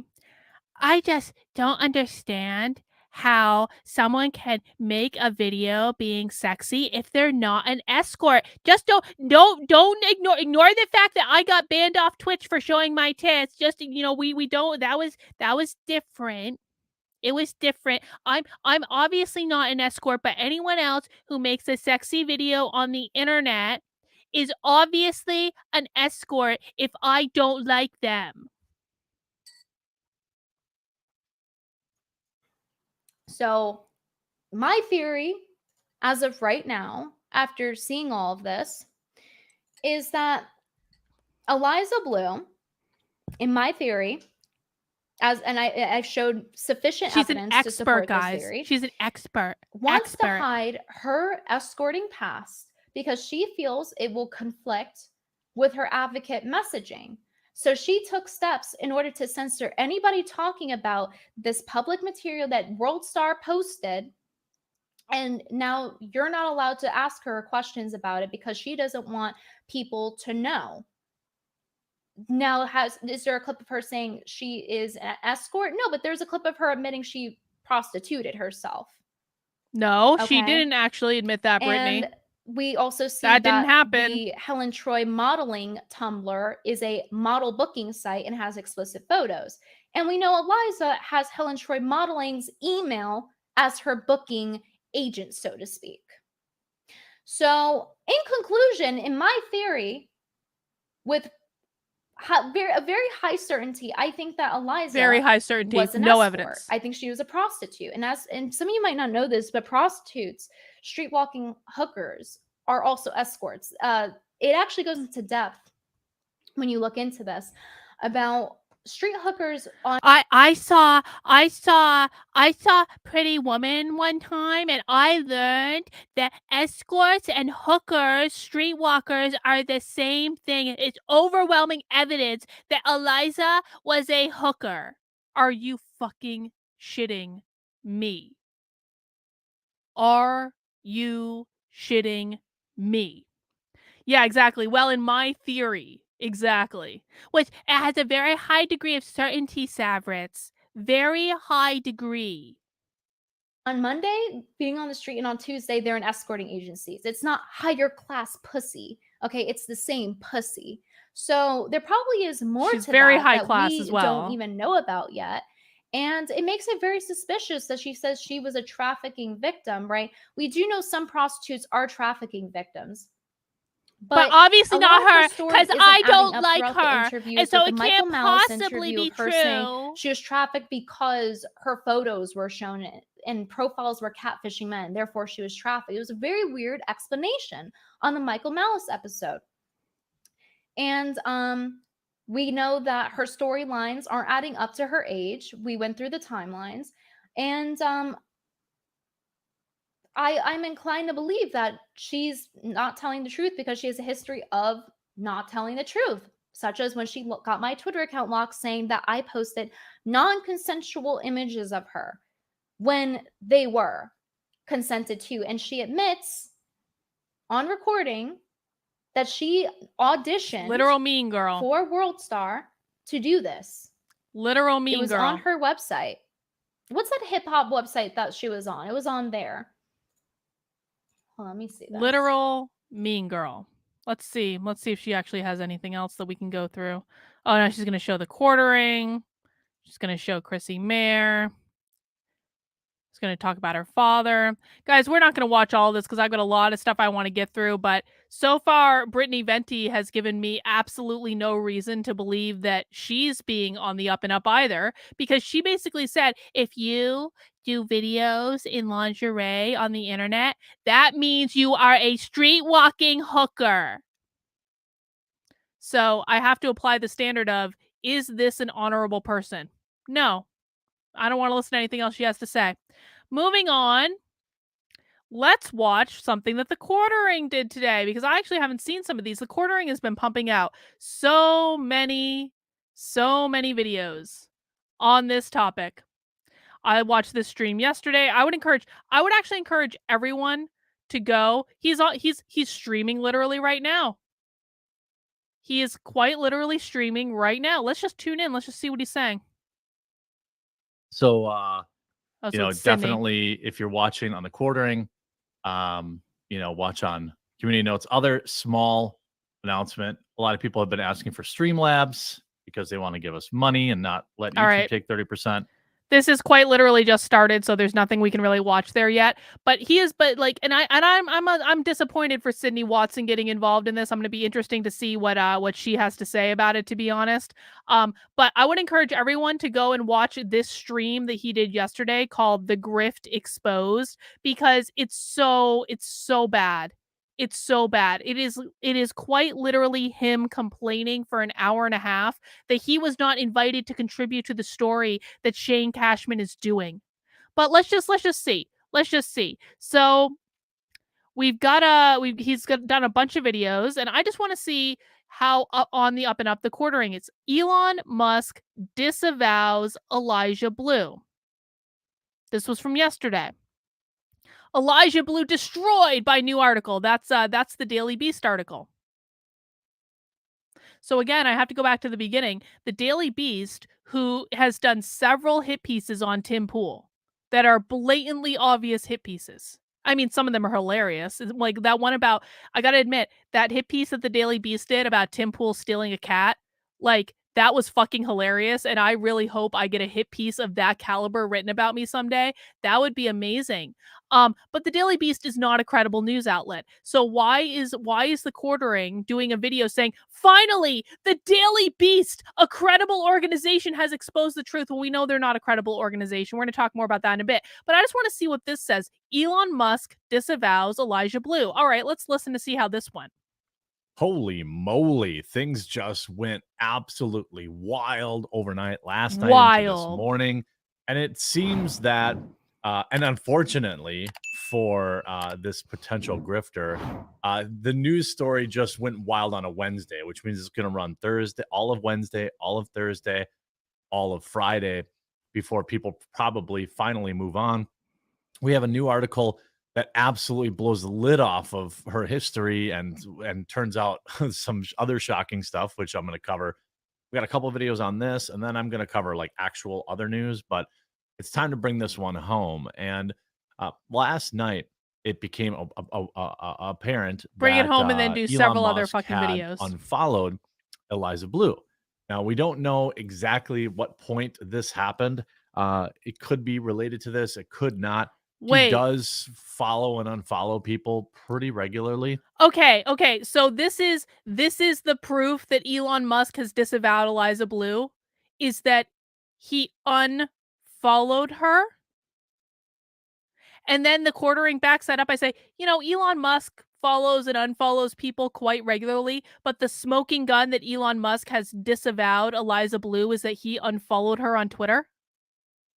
And so, you know, I don't really know if it's related, but certainly I don't know could if it's be, related. It especially could given all the be. noise around this, not just, you know, this week, but in the past month, and some new Twitter scrambling to cover up another video. By the way, I want to shout out all the creators who have been on top of this, all of the citizen journalists on Twitter who have And that's that same been clip. finding clips. Certainly, you know, my Twitter files. That's that same clip that we watched earlier that Chrissie Mayr was making a big deal about, that was clearly explained as being a libertarian thought experiment. The Quartering sharing that too. Thread has been viewed like 1 million times or more. And all of that research came from, you know, citizen journalists out there, people putting together videos, people putting together timelines long before I did. And I couldn't have done it without them. You know, YouTubers like that Star Wars girl has been on this. Yellow Flash has been on this. Brittany Venti really was the spark plug in all of this. Yes, So Brittany I don't Venti want is to a like let Brittany, experienced, you know, incredible hang journalist out there to dry. She still does not Sure. have access to her account, as far as I know. Poor her. And that's not okay. So this video and many other videos like it show Eliza Bleu advocating for well, the kids and, you know, young ones and adults, you know, meeting in the sheets. And Did he literally just said that Eliza Bleu was advocating for adults sleeping with children in that video? We watched that clip earlier. Did anyone see that? Did anyone see that Eliza was advocating for adults sleeping with kids? No, she wasn't. In any way. The Quartering, wrong again. some of it is a little raw. I think pretty much everyone could handle this. This though. is And the if you stomach can, churning new clip, make the sure one you we like on watched this earlier. video, you share it, because this is another video that seems to be getting people suspended from Twitter. I covered it on a stream last night, but here is Ryan Lawrence bringing forward. We've already watched that clip, so we know what it says, and we know that the Quartering is lying about what it said. There you go. So you guys can watch as many Quartering clips as you want. He is lying about all of this. Moving on. Let's keep going. I don't really feel like watching Chrissie Mayr simp for this again. Let's see. Chrissie Mayr has done like 8,000 videos about this. Look at this. Eliza Bleu. Eliza Bleu. Eliza Bleu. It's over. It's over. It's over. Is she still talking about her right now? Let's see. Let's tune in. She was talking about that clip I think you and Frank posted about her, the pedophilia thing. They're literally talking about that clip right now. This is live, and they are literally talking about that same fucking clip right now. Hang on, I just want to rewind this a little bit. Let's watch this play out live. Me Too backlash. There's a lot of men that are just like, yeah, why is everyone hating on men? This is just like, this has been the trend the last, people can argue since forever, but heavily the last 10 years or something, this anti-man trend. But no man wants to be like, let's see the proofs of your watching her having very good at picking out little tells on a person. I distract from a question, but she'll make it in a way that if you're not looking for it, you won't see it. You'll just think, oh, this is the way the conversation is flowing. But she likes to have the conversation flow away from personal questions about her into, oh, tell me about you. Oh, I love your book. Like she will. Yeah. And like when you start watching, she obviously, because doesn't I wasn't wanna watching answer enough those of her questions. content to know like what was going on with her until basically all this stuff happened. So now that, by the way, this person, also a Carrie Smith person. I've seen her in Carrie Smith's timeline over and over and over again, just for the record. that I've watched a lot of it, I was immediately able to tell, like, for example, when she was talking about that clip I think you and Frank posted about her, the pedophilia thing. where she Oh, was from the talking. Liberty lockdown. Yeah. Yeah. And she was like talking about like when that guy brought up the question, and immediately she went into this kind of like laughter mode. Like she like smiled at the most inappropriate comment that like not an inappropriate comment, like like the most like what he was saying was such a traumatic thing that a normal human reaction wouldn't be to smile and laugh about that. It would be to be very concerned and kind of, especially if you're a trauma victim of said thing, or similar instances, you would be reacting very differently to that. So that's why I agree with you with regards to like her mannerisms and her actions, because like once you start paying attention, this woman like actually has given it away. Like her tells are all there if you really start to pay attention to what's happened. And because there's so much nuance in this, and because the sex trafficking, just similar to rape, similar to all this stuff, is very fuzzy and hard to prove, people go, oh, they err on the side of like, let me not look like an unfeeling asshole by questioning somebody on their trauma. All the language we've put around this. He shit just started for the talking last- about I'm her? not, like disregarding actual trauma or victims of people that have bad shit happen to them, but there's something about the language and the way in which we talk about these things which allows a lot of murkiness to just be okay.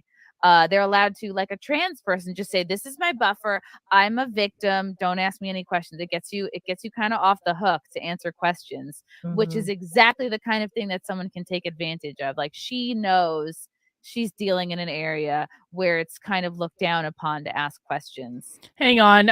So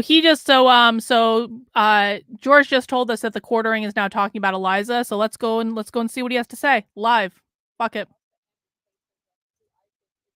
Just a degenerate, bad person. Your opinions on him are clear. Yeah. Yes.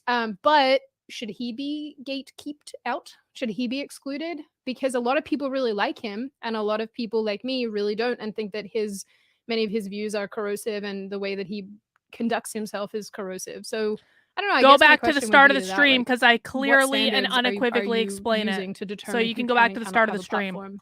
And I think in Eliza's case, I think the trouble is that no one, including me, she came on You Are Here, and we had her on 2 episodes. No one asked like the right questions, and it's challenging too when someone is talking about being trafficked or being the impossible. victim. It's really hard, because like, how do you push back on that, like, without being sort of a shithead?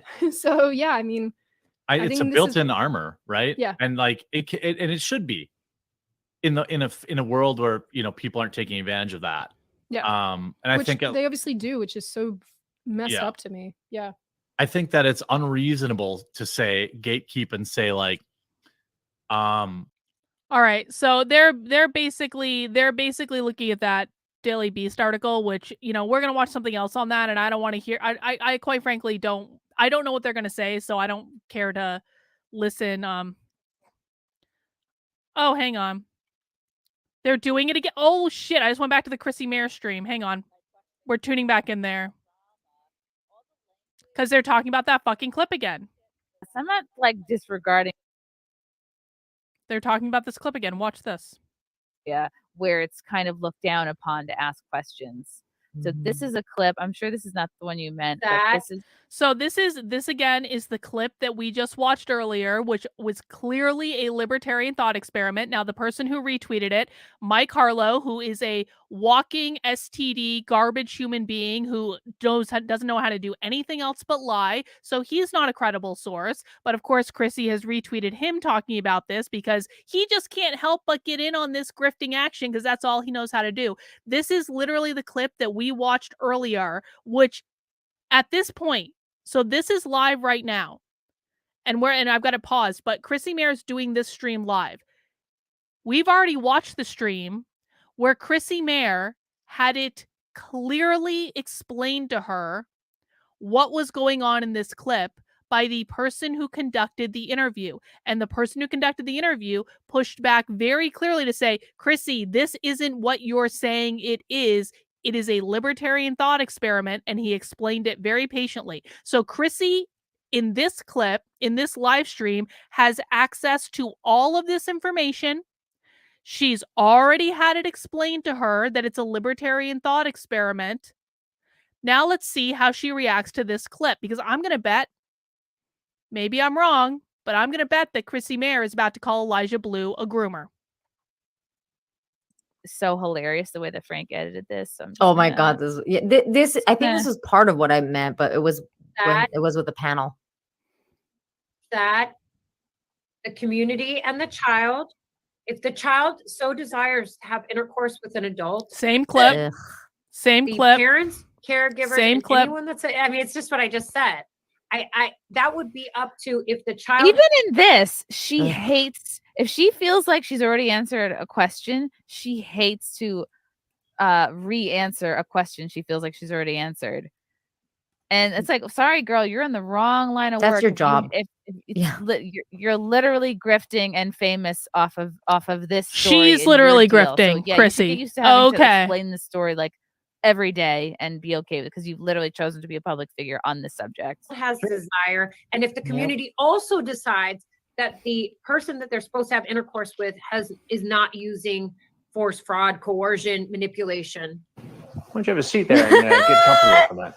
That oh my God. And like this is not getting enough like love and like laughs because people are thinking this is a real clip. Oh my God. Ollie's back on Twitter. Congrats, Ollie. Yay. I laughed at that. I thought it was hilarious. Why don't you have a seat? Why don't you get comfortable? I love the Chris Hansen, like, go ahead, get a drink. Yeah. Like there's something so like, no. you're about to be annihilated. Go ahead, get yourself some water. Get a snack. And somebody in the chat mentioned that laughter could be kind of like a defense mechanism for trauma. And that is very, very true.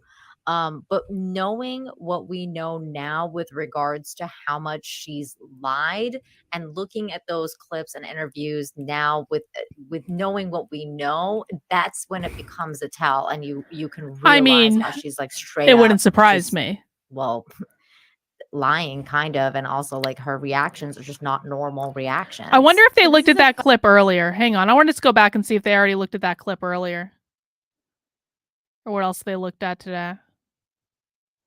They're talking about the Hill, talking about it. I guess not. Robbie, all right, that's okay because I have something else I want to watch anyway. So Chrissie Mayr, completely no credibility at all, had it explained to her, and then decided to ignore the clear and obvious explanation. So now I want to go into this woman. The next woman we want to look at is Fair and Balanced. I have no idea who this woman is, but she claims to be a journalist. And she got really pissed at the quartering because I guess Fair and Balanced believes that she has done most of the journalism on this, and she wanted a thank you from the quartering, but the quartering didn't want to give her a thank you. Anyway, this is an interview with her talking about the situation. Maybe they'll bring receipts. I don't know. We'll watch a little bit of it. At the same time, she said she was being sex trafficked. Doesn't really look like sex trafficking to me. You're twerking, you're humping the floor, you're showing your tits. It looks like the internet is completely turning 100% against her. What's been your strangest booking request so far?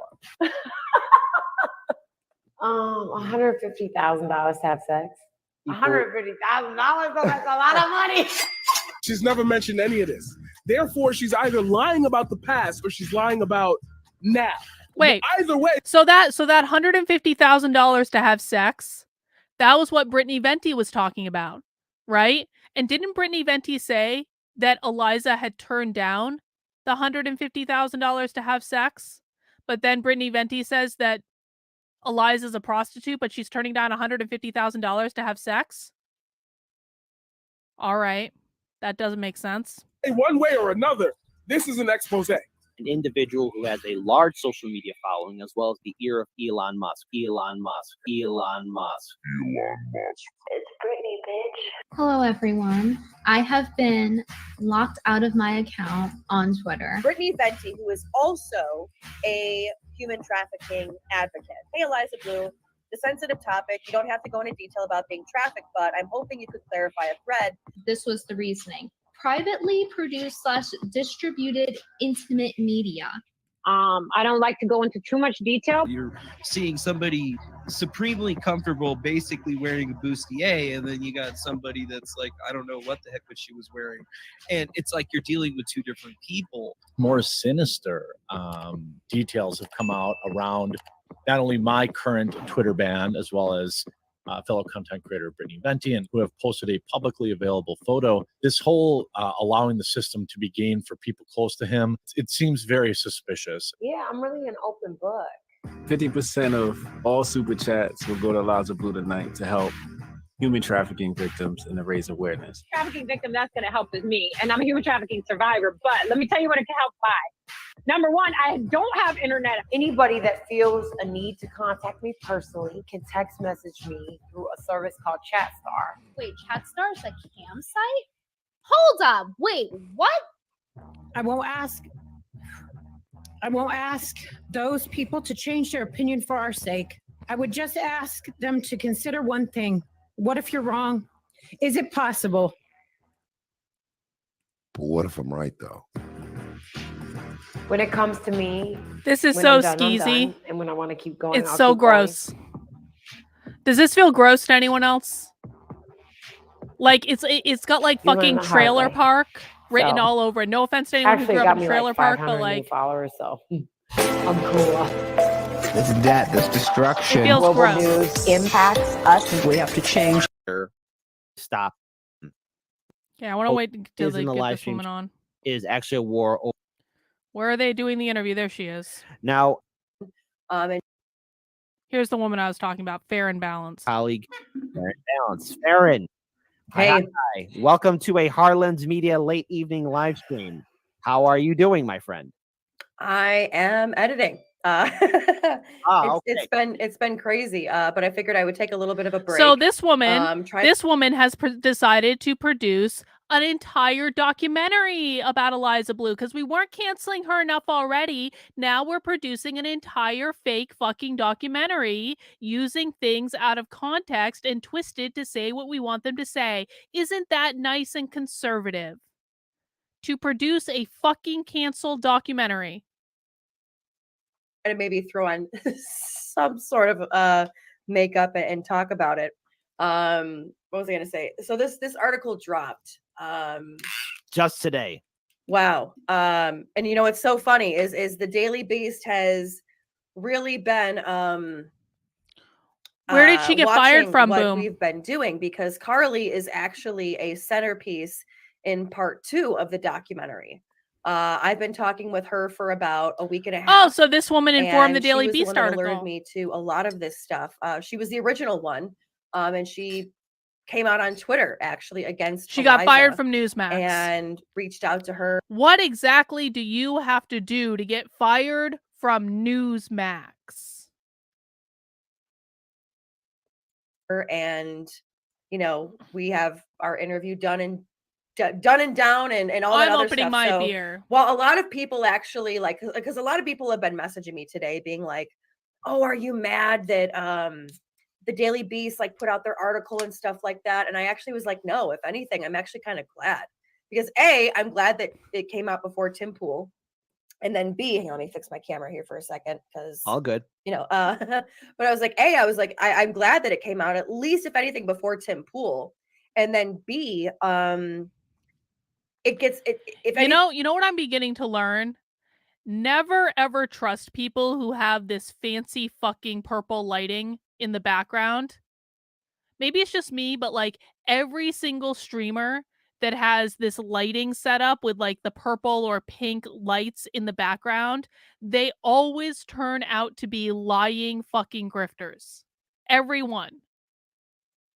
I think it's out in the public sphere in the sense where people can already be like, oh, I've heard about this, and then bring even more people to the LED documentary equals to where crazy. we all have done major deep dives. You are part of our investigative team where we have been looking into stuff, especially in regards to your due diligence and finding out about her time in Chicago, because there's a number of different places that she has been, like mainly Chicago, LA, and Phoenix.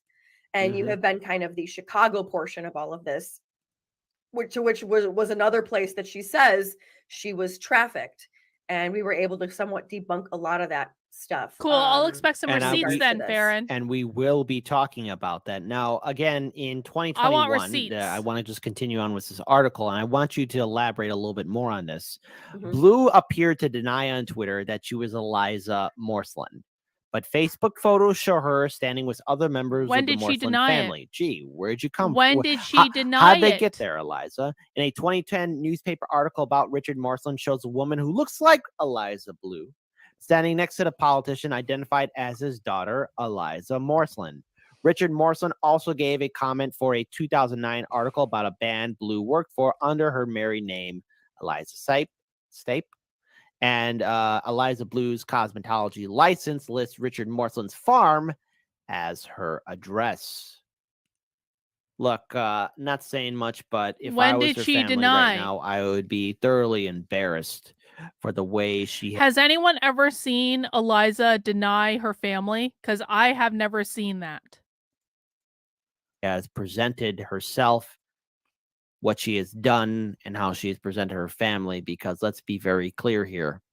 She has been screaming from the mountaintop that she is an advocate for survivors of trafficking. And yet, when people have called her out, she has been on the warpath of silencing and suppressing and censoring people. And now it is rightfully so, and people should be questioning it, just what exactly she has done for activists, for people who are fighting against trafficking. Yasmin, And I kinda saw gotta be you careful what I outing say, 'cause people of on YouTube Twitter. guidelines. That's It's not all very too nice real. to do, Yasmin. Unfortunately, it shows that potentially she very well could be a grifter. Now, to be very clear here, she was in some videos in World Star Hip Hop. These are facts. And I think we all know firsthand at So WorldStar is a hip hop company and not, as Brittany Venti would have us believe, an escort service? Because Brittany Venti seemed very convinced that the only reason that Eliza would have done the WorldStar video was that it was an escort service. And now this person is saying that WorldStar is a hip hop company. So which is it? Hollywood, the music industry, entertainment, it's filled with scumbag individuals. But things are still not adding up. I want you to elaborate a little bit more on her connections with her father. So Richard Morslin, he is a former Illinois state representative, and he is also he also unsuccessfully ran for lieutenant governor for the Illinois GOP ticket. Again, that was with Bruce Rauner, but he's a story for another day. We're We've not been here to talk streaming about for Bruce almost Rauner. 2 So can you hours elaborate a watching little these bit more people, and we on have zero Richard receipts. Morslin and, Zero receipts. Eliza being in Illinois near to the Quad Cities. Well, and so it's so interesting because, she has talked about, all of, like, she really kind of found her way into the political realm. Hang on one second, I'm just tweeting this out so that people can also see that we are live. So she found her way into like the political realm Cool. by Link it. jumping on Link it the, right now. quote, I Yang want the Gang receipt or I want a and screenshot. saying that even so much as trying to possibly date one of the media coordinators who was 19 years old at the time when she was 32. And wow. Okay, Eliza. Geez Louise. All right. yeah, Fine. I mean, there's All just right. Wait, so she dated a 32-year-old when she was 19? Who the fuck cares? So did I. A lot of women date older men because younger men are fucking stupid. And older men have money and cars and can go places that younger men won't bring you because they're lazy and have no money. I don't know why I have to explain this to anyone. Like, I dated a 30-year-old when I was a 19-year-old in college. So what? the onion with this chick that keeps peeling back is just a lot. But no, so you also have her father is a MAGA Republican, allegedly, and she tried to kind of weasel her way in through the Yang Gang, particularly in regards Well, you got to lucky, Scott, her, then, didn't quote, you? halfway house that she put up, that she set up. Particularly saying to Andrew Yang and tweeting, mind you, she said that she opened up a halfway house and that it was on a 550 acre farm, and acting like she needed the money to put this all together. Well, it's her parents' family farm, so she didn't need money to like put anything up.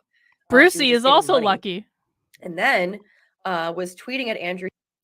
Let's see. I get why she wants to get rid of the video, but as far as the law does it violate our privacy, or am I missing the point? You're missing the point, because the point is that these people are riling up a cancel mob against her in order to destroy everything that she has done. That is the point. The point is that people who claim to be against cancel culture, claim to be against all this woke bullshit, are actively riling up and feeding a cancel mob based on lies, based on things that are twisted out of context, based on just like conjecture, based on things that obviously didn't happen. They've provided zero receipts for any of this. They're doing it because it's fun for them to be in a cancel mob. That's what I'm pissed off about. I don't care about Eliza's past. I don't even care that Brittany Venti is still locked out of her Twitter account. Brittany Venti can delete the fucking tweet and move on with life. My point is that people who claim to be against exactly what they're doing seem to be enjoying being part of a cancel mob an awful lot. The right is coming harder for her than the left ever did. And this is not the first time the right has done something like this. This won't be the last time that the right has done something like this. They are eating their own for no good reason. But I appreciate the super chat. Thank you for asking the question. I'm sorry if I'm a bit fired up, but this stuff really pisses me off. Yang saying that that she opened this place up and she's going to help survivors, and Andrew Yang tweeting back like, thank you so much, like, you know, your work is amazing. And that was the last that we had ever heard about her humanity house. Then you had it where once that grift was over, she then kind of went on to the Trump campaign and was actively going against the child sex traffickers in regards to trying to pick up people in the QAnon movement, to which even her own assistant manager, whatever you would call her, Amanda Jean, saying that the QAnon people are the easiest to brainwash. Because they are. You then have it where, you know, after the election, there was just more and more ways that she would find certain grifts. And it was after the election that she jumped onto Tesla. And even as so much doing interviews with Tesla t-shirts and stuff like that, to kind of jump on that grift and go through. Wait. Farron's evidence that Eliza is a grifter is she wore a Tesla t-shirt in an interview. I know a lot of people who own Teslas. I know a lot of people who drive Teslas. I know a lot of people who've posted pictures on the internet with their Tesla. Are they all grifters too, Farron? A fucking Tesla t-shirt. Are you kidding me?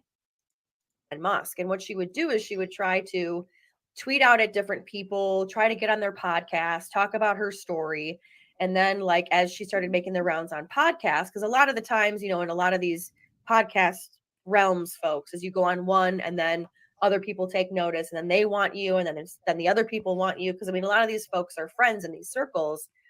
So she would kind of jump on that and ultimately, you know, try to end up in the ear of Elon Musk, getting, you know, building up followers from those followings of podcasters.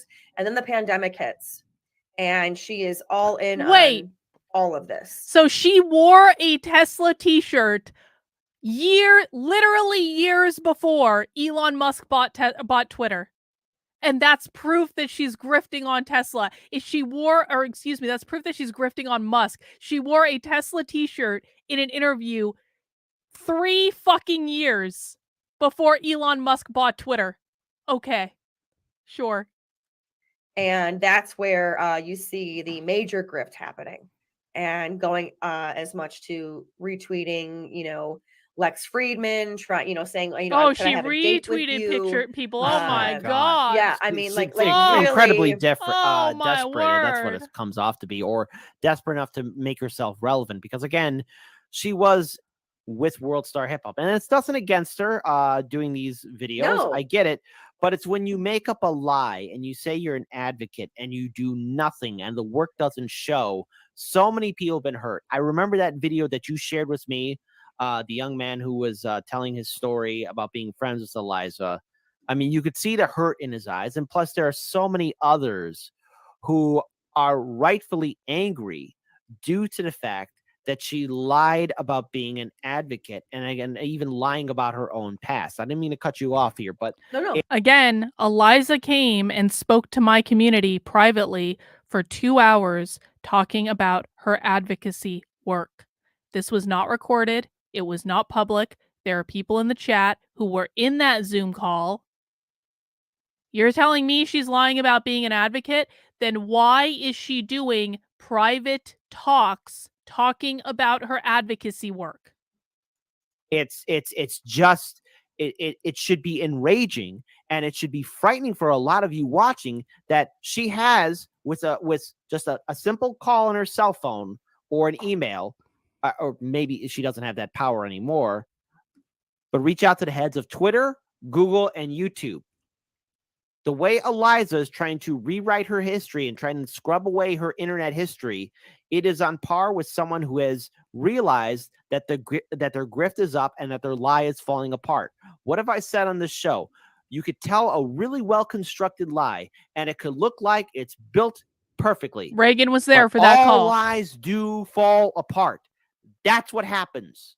Lies cannot withstand the truth. A lie can stay strong for some time, but it will always break. Continue on. I didn't mean to cut you off. Take the rest. No. And that's the biggest thing is I think a lot of people don't realize that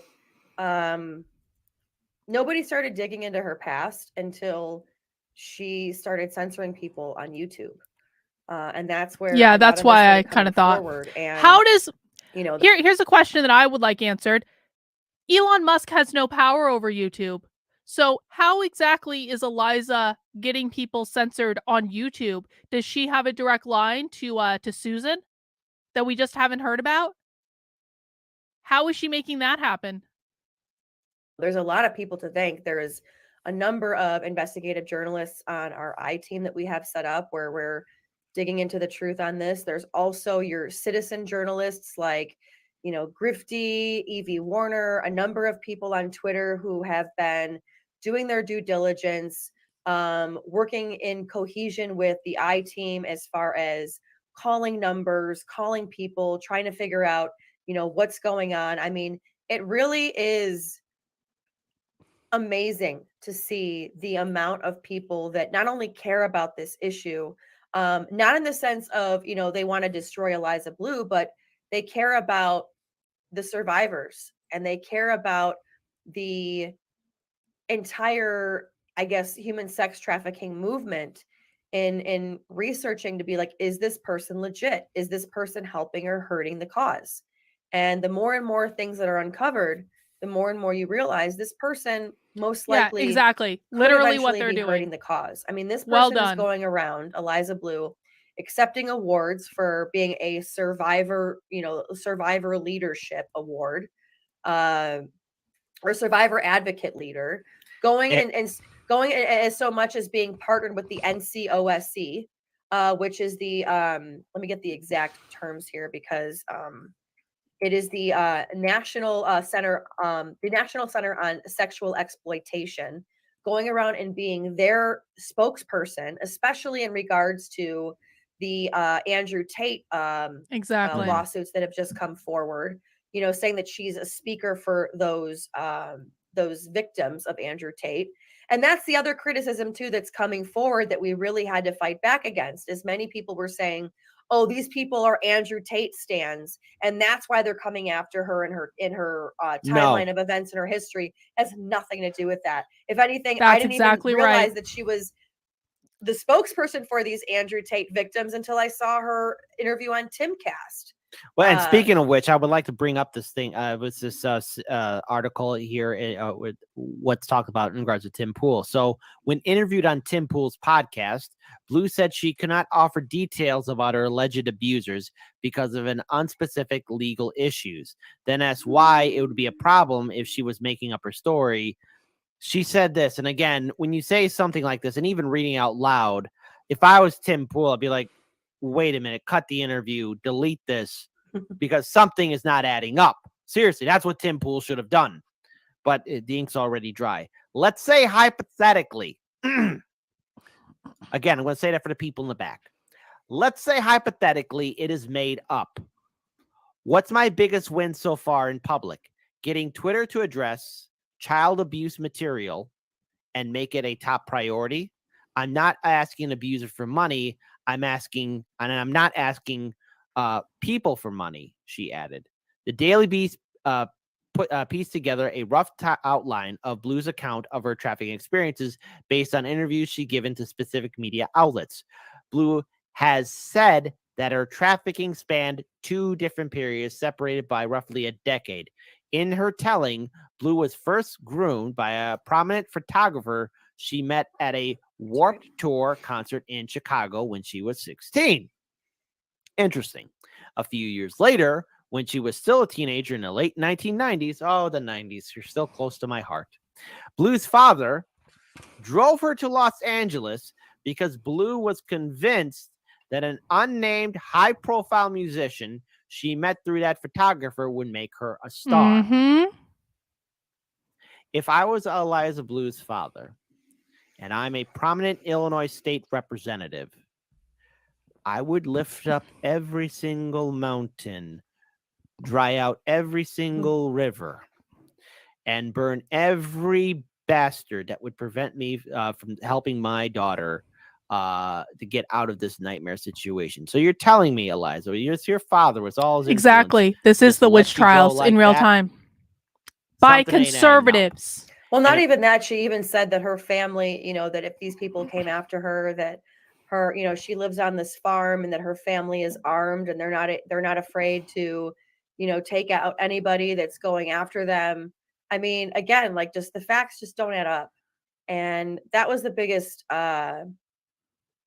tell with a lot of people. And, shout out to DeFango because he was the one guy that, knew her personally from the time when she was in that My Chemical Romance life back in the early 2000s. Where she went by Eliza Cuts. That was her name, Eliza Cuts. Eliza Cuts. Because she cut hair. She blocked him that he finally was like, you know what? Like, I'm done. Like, we're done here. And so he got pissed off that she blocked him on Twitter and then started a fucking cancel mob against her. How does this story sound familiar to me? Could it be that I have a whole bunch of conservative idiots who are constantly harassing me every single day because they're pissed off that I blocked them on Twitter? I mean, there is something comforting about not being the only person that has mentally unhinged people who they block on Twitter and then they start spinning up a cancel mob because they're pissed off they got blocked on Twitter. There is something kind of comforting about that, I have to say, but it doesn't make it acceptable. She blocked him on Twitter and he was like, that's it. I have to cancel her now. Do these people even hear themselves? It's interesting when you see people, because again, the other thing that's interesting about this too is, DeFango's not the only one. There were a number of survivors that came out 2 years ago to where Damian Moore of the, let me make sure I get the exact publication right. He is on our investigative team. I can never remember the exact publication that he writes for because there's so much going on. American Crime Journal. Damian Moore. We looked at American Crime Journal the other day, and guess what? That's not credible either. It is one of the most conspiracy organizations that I've ever seen in my life. It's like one of those websites that you look at it and you're like, this isn't real. This isn't real. This isn't real. This just looks like a massive that's as best as I can explain it. Is like you look at it, you see how they write. They American Crime Journal wrote this whole article saying, we looked into Elijah Bleu and she's obviously guilty, but we're not going to provide receipts or anything saying she's guilty. But look, she's obviously guilty. And we're writing this article saying she's obviously guilty. And we found out that she was obviously guilty within 15 minutes. But that's why we just stopped looking into it, because there was just so much evidence that she was obviously guilty. We aren't going to provide you with a single receipt because, just because it's easy to provide you with receipts doesn't mean we're actually going to give you the information. We're just going to write a whole effing long article saying she's obviously guilty. And if you don't believe that's what was said, it was in my stream the other day about the topic. You can go to the previous Nitwits episode number 15 and watch it, because that was exactly what that article said. Zero receipts, just she's obviously guilty. Obviously, I don't even know why we're talking about this. She's obviously guilty, all right? Was one of the original reporters, along with Open Secret, with Gabe Hoffman, who originally took what a lot of Open survivors Secret, were obviously saying, discredited. We've already and we're talked like, about that. okay, why are survivors saying that she's blocking them? Why are survivors questioning her story? And then all of a sudden, she doesn't even know. Like, why are survivors reaching out to her and she doesn't even know the exact places to tell them to go for help, and eventually ends up blocking them when they question about her story. And they're questioning her about her story. She does know so the that they can places to feel go for vindicated, help. like, hey, you're a survivor too. Like, tell me what happened with you. And then they're met with a block. And so Damian Moore of American Crime Journal and Open Secret, Gabe Hoffman, started putting tweets out there along with a number of other survivors, and it wasn't really picked up. And it's taken, obviously 2 years. Like I keep saying this as an example. There was a woman that faked being a 9/11 survivor that actually, went all the way up the ranks to being the president of the 9/11 Survivors Foundation. And people didn't realize it until 4 years later that she wasn't even in the World Trade Center when it happened. 2, she wasn't even an American citizen. 3, she didn't have a husband that died in the other tower ever. And 4, she was in Spain when it all happened. So how convenient. Boy, oh boy, was she lucky Yeah. she survived 9/11 and the collapse of Yeah. the 2 towers. What a scumbag. Yeah. And so it took the New York Times and then a follow-up by the New York Post that finally exposed her. And sometimes, folks, these things take This time. is a woman who But, apparently got better fired late from than never. Newsmax. But And at we're the still same seeing no time, receipts. It does take time for lies to catch up with you. And that's exactly what happened with this Tanya Head in regards to the 9/11 survivor, which is exactly how I open up part 2 in the documentary for people that don't know, is that, it took time for things to come through. And she's been peddling this survivor story since 2020 when the pandemic happened, saying that she's opened up a halfway house. This is the whole beginning of it, folks, that she opened up a halfway house. But then months later, after taking 60 new cases, after already having 20 cases, when normally a social worker or anyone that deals with these sex trafficking cases at the most are given 10 to 15 cases by the state. Mind you, it has to be state mandated. And she's doing a GoFundMe so she can take a vacation, and then a GoFundMe months later so that she can go speak at the Freedom Forum and asking people for $2,600. There was a lot of things. And that's the thing is that none of this really came to light. It was called and people Freedom never really Fest. put the dots together. So you don't even know the name of the thing? She started censoring people. And that's when people started digging. And that's the exact same thing that happened with this Tanya Head, the 9/11 survivor. This was before the days of Facebook and stuff. All right, I'm just going to fast forward a little bit. From what I try to talk to her, the woman attacked her, that, okay, yeah, there's definitely something going on here. And in the moment, like, I talked to her and I was like, how did you feel afterwards? And she was like, in the moment as this was going on, So they're talking here about Katie Herzog. And I know that because they're going to play the Katie Herzog thing. I just want to say, Katie Herzog produced an hour-long hit piece podcast on me, which I debunked literally every single part of her podcast. There was not one truthful thing in Katie Herzog's podcast about me. I sent the information to Katie Herzog. Katie Herzog could have asked me any question she wanted. She refused. Katie Herzog ignored all of the evidence that I sent her. Still to this day has not retracted her hit piece podcast, even though I publicly debunked it with information that Katie Herzog had access to. And I tell you guys this because Katie Herzog is not a credible source of information. She's not. I don't give a fuck what Katie Herzog has to say because Katie Herzog has proven to me directly through her actions that she doesn't care what the truth is. So we're not going to listen to a thing Katie Herzog has to say. I don't give a fuck. Frightens me is just how quick they were silenced. And Manuel DeFango lost his entire Twitter account. He's a content creator. Twitter, that's whether we like it or not, even though it's a cesspool, Twitter is where people can get their content and name out there. It's a fact. I'm not going to debate you on that. I'm concerned with the amount of power in which Eliza has at her command at Google, YouTube, and Twitter. If you're not frightened about somebody who's gone mad with power, you should be.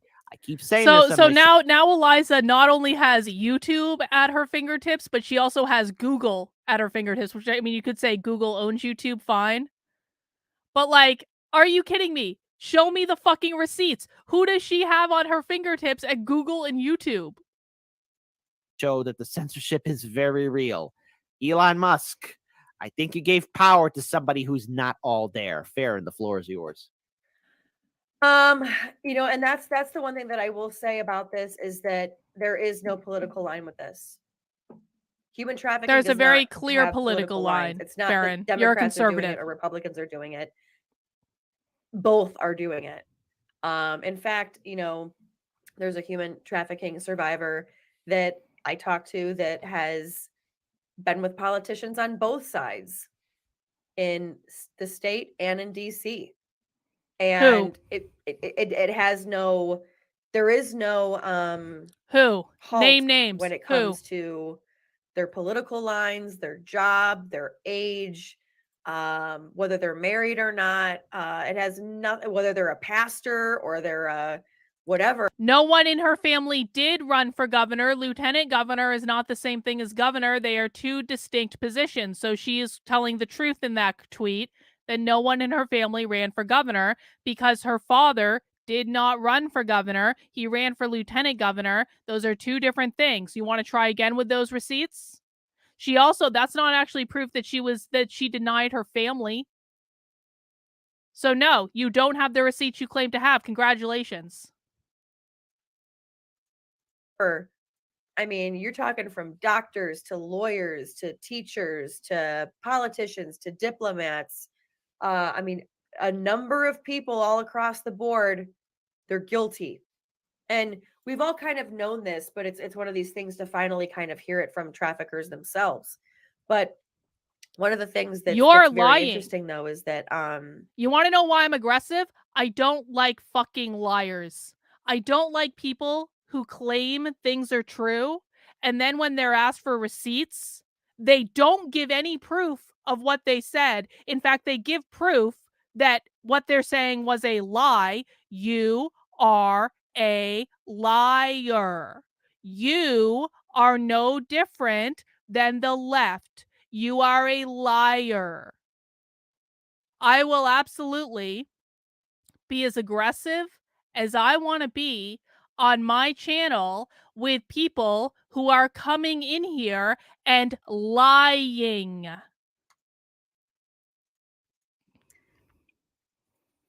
There are things that like I won't agree with a lot of people on, like, for example, like there are things that the quartering might agree with, or Brittany doesn't. You know, Brittany says that I don't agree with, but still at the end of the day, like I'm still friends with them because you know, politics isn't the sole reason that I'm friends with people, number one. But number two, again, human trafficking doesn't have any politics in it. It is what it is.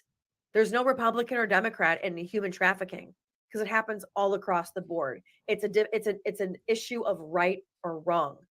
And if you don't, let's see if there's anything else in this that, or out of their friendship with Eliza Bleu, you know, including Twitter, and boom, like everybody was like, nope, Like, and it's interesting how the internet so quickly will come out with receipts to show you that you were wrong. And that's what happened with Tim Pool. All right. What was really shitty though, I will say this, what was really shitty is that the quartering had already admitted that he was wrong. And then for Tim Pool to throw him under the bus again, even after he admitted that he was wrong, was really shitty. I want to bring this up now about Chicago, because you again, I don't want to name your sources, but you shared with me an email from what your sources sent to you, but in regards towards where Eliza allegedly, I want to say this again, allegedly lived, and unless anything else comes out otherwise. And 2 of these locations were here in the city of Chicago. Now, I want to pull up this article here. A lot of people talked about it. Now, again, she says that she was trafficked in the early 90s, and the article from the Daily Beast then go, because there's some stuff I am skipping, but the link to it is in the show notes in the description box below. But I want everyone to understand this, because my family's been living in Chicago since 1890. My great granddaddy was born in this city, so my roots go deep. All right, I'm Chicagoan through and through. And this city, yes, it's got its problems. Oh, I know it's got its problems. You don't need to tell me that, folks. I know that this city has problems. Believe you me. But she goes on, the article then goes on to write that Bleu's second trafficking period in her account began roughly 2008 or 2009 when she was living in the Chicago area. In that same 2020 podcast interview, Bleu claimed she was trafficked by a high-profile athlete. First, number one, who is he? Tell us who he is. Believe you me, stamp your feet. The whole world will be like, okay, what's going on? Who is this guy? Look what happened with Weinstein and that. Why does Farron keep turning her camera off? Trump and Bill Clinton. You remember first name starts as a J, last name starts with an E. There you go. Again, got to be careful with guidelines. Thank you, YouTube, for being so much fun. Whom she has declined to name. That man and his associates, according to Bleu, put her in a dangerous neighborhood. So somewhere on the south side or west side of Chicago, right? Because, again, Daniel and myself, we've done reporting and field work on the south side and west side of Chicago in the early days of Hard Lens Media. Yes, and those places can be pretty tough. And again, she has existed what was called a gang line, a violent border where 2 feuding factions, 2 Chicago gang territories met. My mattress was on the floor because we had so many shootings that year in the area, recalled Bleu in 2020. I didn't want to get shot. Bleu attempted to leave her traffickers in 2013, and in her account, ultimately succeeded for good in 2020 and 2014. All right, that was a good year. That was a very good year for me because that's when I got hired. So there you go. All right, Bleu has repeatedly suggested that her. I mean, this obviously has to be true. There's just overwhelming evidence that Farron is doing coke, and the only reason she's turning off her camera is to do another line of coke. I mean, this obviously has to be true. Brent in the chat says that this is true, and so obviously Farron is a cokehead. Do you guys see how that works? They're doing exactly the same thing to Eliza Bleu. So why not? Former traffickers from Chicago might still be out to get revenge on her and her family members. When I stepped away from the gang, my traffickers lost money, Bleu said in a 2020 interview, and they want that money back. Asked in a 2020 interview why she hasn't pressed charges against the unnamed athlete and other traffickers, Bleu, appearing on a podcast with more than 100,000 YouTube subscribers, said the men could still track her down and murder her.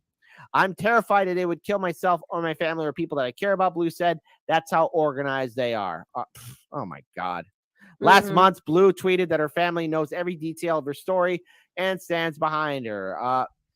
Former Representative Morthland. I know politicians lie, but dude, this is a goddamn lie. When she blasted the corporate media for asking questions about her past, declaring, if anyone steps on my family's property or my property, let it be extremely clear that we are well armed. All right, Second Amendment. Woo! Come on, mandatory thumbs up in the chat for the Second Amendment. Now I see some. So they haven't disproved anything that she said, and they're just acting foolish on the internet is what I'm getting now. I don't know if her story's real or fake. I quite frankly don't care. But nothing that these people have said disproves anything that is in this story. Acting like a crazy person on YouTube does not disprove what was said in this story. Thumbs up. Let's go ahead. Let's see those squirt gun emojis. Like, come on. Wenzel, a one-time friend of Bleu, who says she has known the anti-trafficking activist for more than 2 decades, doesn't think Blue's account is accurate. Why is that? Oh, okay. Wenzel See, told I the love Daily this. Beast that she I met love this. Now they're going to be like, her friend says she's lying. Guys, do you know how many, like, fucking Katie Herzog talked to someone who was supposedly friends with me that told Katie Herzog that I was absolutely going to leave the Libertarian Party because it was all just a grift. The person that Katie Herzog talked to when she did that, I have spoken to less than 5 times in my life and has engaged in a 2-year smear campaign against me. But she went to Katie Herzog saying, yeah, I know her. She's going to absolutely leave the Libertarian Party. Do you see how it works when these publications claim they're talking to your friends? Why would someone who is friends with her go to the Daily Beast, of all places, to talk about her supposed friend? That makes no sense. I would bet all the money in my bank account that Eliza would not consider these people friends before or after this story came out. I want proof. I want photos of them together, man. Show me a photo of her with Eliza hanging out. Show me one single photo of the person that the Daily Beast says that is Eliza Blue's friend. Show me one photo of them hanging out. Yeah, an inside source close to Elijah said. Exactly. at Bleu in the Quad Cities. Quad Cities is kind of way up north, so there you go. Where both women were partying with musicians. Wenzel was 18 and Bleu was in her early 20s. The Daily Beast verified Wenzel's friendship with Bleu through photographs. Show the photographs. Look at this. Where are the photographs? Where are the In Wenzel's photographs? telling, Where are they? she and Bleu were Show both them. deeply involved in the scene subculture. Why didn't they put them in the article if they had them? A time of tight jeans, swooping haircuts, high drama on sites like MySpace and LiveJournal. MySpace. She was with My Chemical Romance. When Eliza was a young girl, she was with My Chemical Romance. Anyways, there you go. All right, I got to keep it serious because again, this lie. When I get to my portion of what I've contributed, it is pretty crazy. Not contribute to this article, but to Farron's story altogether. Wenzel was trying to hook up with a member of one of her favorite bands, My Chemical Romance, on a tour bus in Iowa when Bleu stepped on board. The two young men realized that they had mutual friends and shared their interest in music and the men who made it. My Chemical Romance. Look up Eliza Cuts. There's a whole Reddit thread dedicated to her. She said that she was going to be very famous for sleeping with band members. By the way, if you look at that Reddit thread of Eliza Cuts, she made the people in My Chemical Romance lives of living freaking nightmare. Now, Wenzel takes issue with Blue's timeline for her first. Then why did they continue to let her backstage at the shows? As someone who almost married a musician in the early 2000s, yeah, that really did happen. I have songs written about me and everything. If the band doesn't like you, they don't let you backstage at shows. It's actually really simple. They don't put your name on the list. They don't let you backstage at shows. If she's really made their lives a living hell, it's not that hard to get rid of groupies, guys. Trafficking experience. She claims that she too was at the Warped Tour concert where Bleu met the photographer. She claims groomed her, but while Bleu said that she wasn't even 18 when she met the photographer, Wenzel insists that Bleu would have been in her early 20s, putting the date of the concert sometime in the early 2000s. Her time. So what's really funny about that is talking to Carly about this and this whole situation is basically, like Eliza tried to groom her. To have her come out to exactly Chicago, all this is like LA. trust us, bro. And Carly we promise. said, like, pinky had swear. I not been recently married and recently pregnant, I probably might have gone out with her and joined her. She's like, but the fact that I at least had my husband and a baby on the way, you know, because she was like, I really went there just to listen to the music. She's like, I was a big music fan. It was the days, you know, of like, you know, it was, I don't want to say Woodstock, but it was like, you know, where people were following bands around and stuff like that. And she's like, had I not, you know, had somebody else in my ear being like, People no, still she's follow trying to bands like bring around, you bro. out to bang the other band members or whatever. She's like, I probably would have gone. She goes, and I probably would have been, you know, used myself. She's like, but being trafficked, she's like, no. She's like, she knew exactly what she was doing, and she was actually recruiting It other is a women to cute do line it. of logic. And folks, look, I just want to say this. Let's talk about Eliza in Chicago.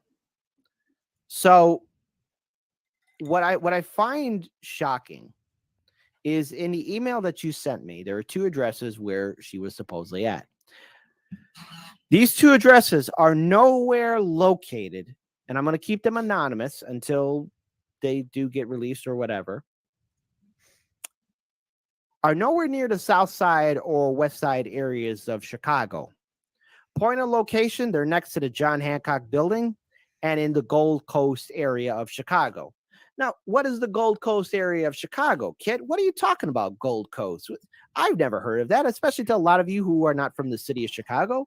It's not the east side because that's Lake Michigan. Yeah, exactly.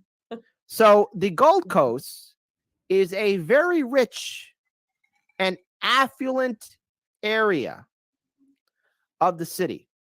I mean, I'm talking about there are high-end stores there. Think of like Gucci, Chanel, fancy restaurants. When I was driving to these two locations, first of all, I'm seeing cop cars by some of these very fancy stores. I've driven by here because, you know, I've driven some friends here and there to these areas, to these nice restaurants. Now, of course, I couldn't afford to eat there because it was just too ritzy and cat fancy. But my brain is putting 1 + 1 = 2 together. And no, this is not the ghetto. This is not some crime-ridden area that you see on Fox News. This is an area to where you are making six-figure salary, you're a sugar baby, or you come from a rich freaking family. So it tells me that these two buildings, and mind you, Farron, I think I told this to you in a text message. The two locations where she's living from, they're like a minute apart. Because I used Google Maps, I was trying to get there, and I was really like, oh, both locations. Yeah. These are so two they're very basically fancy. I took saying that photos of them. like Two extremely only poor people sex fancy traffic. Okay. high-rise buildings. So the only way gunshots are going to be happening there is if either one, someone has some high-powered sniper or sniper rifle, heavy machine guns, or anti-aircraft weaponry firing at these buildings. That's the only way she's ducking and covering and hiding under her mattress. This is not a crime-riddled area. Farron's doing Not another saying line of crime doesn't coke right happen on the now. It's Gold Coast, obvious Farron's doing a line of but there's coke. going to be a She's turned swarm off of her cop camera. cars She must be in doing less than another a line of second coke. in that area. No other possible This is explanation. a rich neighborhood, which means it tells me that her mommy and daddy were paying for her or giving her enough financial resources to live in said area. Now, it's one thing for me to talk about the Gold Coast, but Farron, you're from Chicago. Can you enlighten the people about the Gold Coast? No, because she's doing a line of coke right now. That's why her camera's off. I did not see her step out, so I will wait for her to come back in. So let me go ahead and talk a little bit about just a little bit more of what is happening there. All right. Oh, she's I back. She's grab back. my external hard drive because I'm rendering video as this is going. Oh, okay. So I just had to grab my external hard drive. because Rendering there's that video. much stuff Sure, Farron. in this documentary. So I'm sorry. Oh, no, that's perfectly fine. If you can enlighten the people a little bit about the Gold Coast. Just sniffed. Oh God. It's right along the lake. It's right along Lakeshore Drive. It's the really, really ritzy area.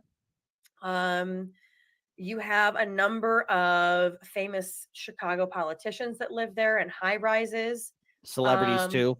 Celebrities. It's a few steps from what you would probably call the Viagra Triangle in Chicago, where it's an area where it's known to be older men prey on younger women at the bars. You don't say. So it's you not don't too say. far from huh. a similar place where it's not too far from a similar place where yes, women probably could get trafficked, but for the most part, though, where women Oh. go to pick up men who they know have a lot of money. And yeah, I mean, it's, and that's where I will say, like, I will play devil's advocate. Like, maybe she might have been, like, being near the area. However, the Chicago police are pretty on the up and up when it comes to that kind of stuff. Hence why Chicago is yes, the Chicago police would be the very first people that I would trust. Absolutely. No question. Chicago police, sure. At least in the north side. The north side, okay. Chicago cops are very prevalent on the north side. Kit, you even told me, like, when you went there were cops everywhere. So there like was they're there was very at least 10 cop cars that I could count, and I'm just thinking, okay, no, there isn't some great bank robbery scene. They're not filming a movie scene, because I remember in 2008 when they were filming The Dark Knight, and there was a lot of areas of Chicago that were under lockdown. All right, I'm just because gonna they were fast filming- forward a little bit.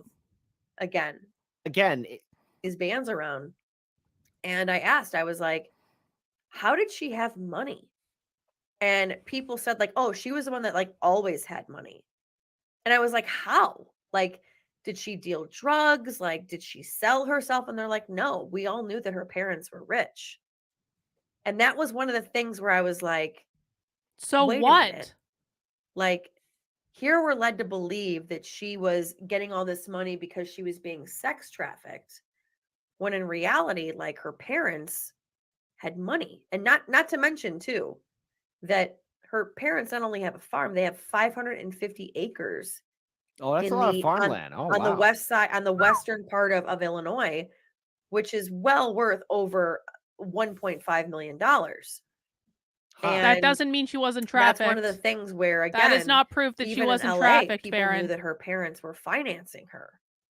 And this is no disrespect to her parents, but like, they brought her out to LA, they brought her back, then they had her go out there again, then they were financing her stuff in Chicago, then she was in Phoenix for a little bit, then back to LA. I mean, when you start looking at, like, all of the different, like, times where she was all over the place, mainly LA, Phoenix, and Chicago, you realize, like, this girl really didn't have a job other than, like, cutting hair for My Chemical Romance, which, like, let's be real, how often do men need haircuts? Like, once every 4 or 5 weeks? Hey, some of us are trying to grow out our hair, okay? So Exactly. But I mean, but for the most part, though, when it was that emo look, you really didn't need a lot of different, cuts, like, throughout the week.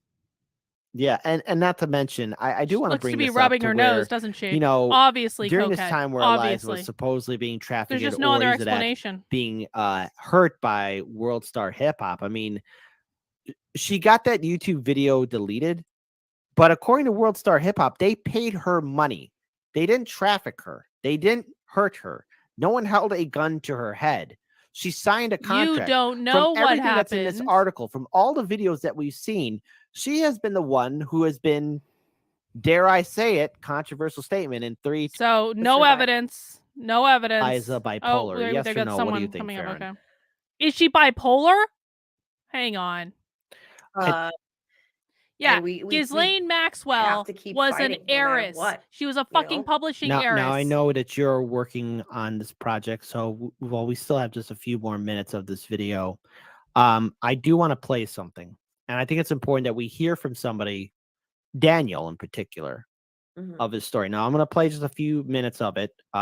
This is I posted cute. the link to it in This the live entire stream. thing is fucking cute. You'll also see it in part 3 of the documentary as well. But because I will say that Daniel was amazing and sent me the video and said, do with it as you will. And I said, can I post this? Can I use this in the documentary? And he was like, absolutely. And the feelings are raw here. Yes, and by the way, I'm only playing the last end credits of this video. But real quick, I think a person named Pi Susan asked, is Eliza bipolar? Yes or no? What do you think, Farron? I am not going to armchair. Sorry, I'm yawning because I've been up for like 12 hours. I'm not going to armchair quarterback her diagnosis, but does she need to talk to somebody? Absolutely. Absolutely. Agreed. Let's play this video, folks. Now, again, This is somebody speaking from the heart. I'm not, again, Who is it? this is like the last Who few is minutes it? of the video. Who is it? I urge all of you Why are we watching this? to please Who is it? follow this content creator. Again, this is the video. Who is it? It's very raw and emotional. Even I had to sit through and meditate just a while after watching I'm this. sure you because did, bro. This is Who is somebody it? who called Eliza a friend. Do we have proof Not of that that? it never existed, but it's still there, and that nothing's been done about it. Now, is that fake news by NBC? Maybe. So I'm just learning now through the phone that, you know, all of my friends are now being suspended. I have a friend, Seattle. Anyone who was locked out of their Twitter account could have just deleted the tweet and gotten access to their Twitter account. And I understand that some people think it's not fair, but do you guys have any idea how many tweets I've been wrongfully reported for that you just fucking delete the tweet and you move on with life because that's what you do? This is not a tragedy. Yes, there was a fade and a fucking jump cut. So this isn't something that, like, come on. There was a fucking edit to this video. It is not. I'm learning through the phone that my friends have been banned from Twitter. Oh my word. This is a tragedy. Like Jack at Seattle J on Twitter, who did some coverage on this. I wasn't involved in any of that. I haven't been involved in anything until now. I have another friend who did another somewhat less flattering expose.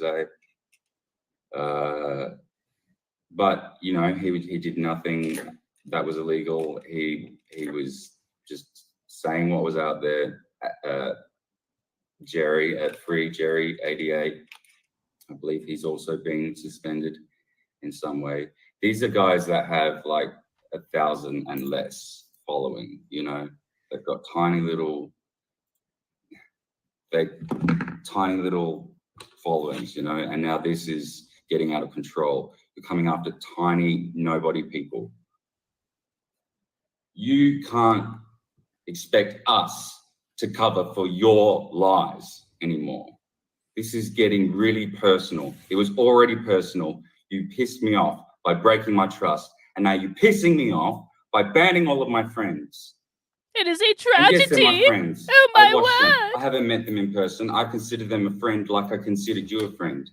I haven't met them in person, but they're still my friends. No, bro, they're Twitter accounts. They're not your friends. What the fuck are you talking about? These people are so unhinged from any sort of reality at all. And this guy, look at this guy. This guy's in fucking they've all been banned. It's all coming clear now. This can't be fucking How real. stupid I This was. cannot be real life. You're This not hurts. stupid. You need to make this right. You need to fix this. And Elon Musk, you need to get your paws off this because it's dirty and it's not sorted out on Eliza's end. She needs to be honest. Who is and you need to this? stop covering for her. Ella, you need to stop covering for her. Twitter, you need to stop fraudulently misusing your terms of service against accounts that have 30 people following them. Who is this crazy? This is unacceptable. Everyone is dropping their Blue subscriptions. You're going to lose all your customers. You're destroying No, they're really everything. not going to lose all their customers. And That is every not principle real. That is follows not it. real at all. Exactly. They're doing it All for this time I was right by your attention. side. I stood by you for days until it was no longer possible. Then it's not for lack of Is loyalty, this nuclear? but for need of the truth. This sounds like For the nuclear. sake of the truth. He's it's not on your side, crying. Eliza. Oh my this time. god. I think this entire time I never knew that there were Oh. 5 different shades of Eliza Bleu. Oh my god. First of all, what Daniel, the you're fuck not stupid. was that? All right. Don't ever call yourself. Not even at the video. See, Not in front of Nuclear, me. look how good I know you. First of all. Look how well I know you. You can show up with a completely different account. First of all, Daniel. And I still know it's you. Stay strong. All right. And you have every right to speak your mind. You have every right to speak your That truth. was some fake ass shit and right there. I think a lot of us are angry. Everyone should be. I'm going Look to at post their that link again faces. because Kashrami Kate, you're saying that you can't get it, and it's able to work for me. So there's the link again. Can you please? That video of Daniel's no longer available. I just pull it up right now. It is in front of me. So they were please. Someone in the chat was saying YouTube. Eliza got YouTube to remove the video. They were just trying to shill that story in the chat, and he was like, "No, it's right here, actually." Oh my god! Just let me know if you're able to get that. It's there in the live stream chat, folks. It's there. It should work. This story's still unfolding. I think, Farron, I want to give you the word, and I want to play one of the trailers that you are working on. It's not the first one, but it's the second one that you aired out as the end credit for this live stream. But what can we all take away from this? I want to find that video. I want to watch it. I was going to end the stream, but now I want to watch it. Censorship and the fight for free speech. Because I know you have been working on, and as of so many others, and apologies if we're not naming everybody, but a lot of people have worked on this story, and so many people who have larger platforms are dismissing it, or those who have interviewed Eliza just refuse to even acknowledge the fact that they had a grifter and a fraud on their show. Take it away, Farron. You know, I don't think that we should the reason why, like, for example, like people like Tim Pool and crew are different from like the other people who have had Eliza on is that Tim and crew, because it wasn't just him, have worked to try to protect her ever since that happened. The other people that have had her on, or maybe he's just being responsible are still for trying once. to grapple with, like, did I have a fraud on my channel? Did I interview somebody that wasn't truthful? And it's very difficult to process. So give them some time. And it wasn't that they were wrong. It wasn't that they didn't vet them enough. A lot of people don't want to question a victim's story. Oh my god, they're like, if you had Eliza on your channel, you did nothing wrong. Do you guys want to watch that full video from that guy who was just crying? Because I have it. Look at this shit. Look at this. Chrissie Mayr, proof of Eliza Bleu purposefully misleading. She's an ex-prostitute.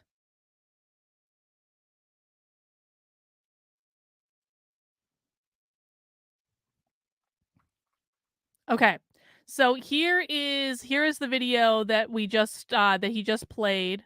It's 20 minutes long, and then apparently he did an update. I don't know who this is. Let me see. This guy, bro, come on. Let me just click into this. And I'm doing this way because it has this sound set up. This guy has 76 subscribers, and I'm not number shaming or anything, but like, who the fuck are you? Who are you? Daniel Clancy? Who is this? Daniel Clancy is in Sydney, Australia. He's an architect in Sydney, Australia. Oh my god. All right. Let's listen to what Daniel had to say in this video. There's only 2 videos on this entire channel. Yeah, he's trying to get subs. That's exactly it. He's cloud chasing to get subs.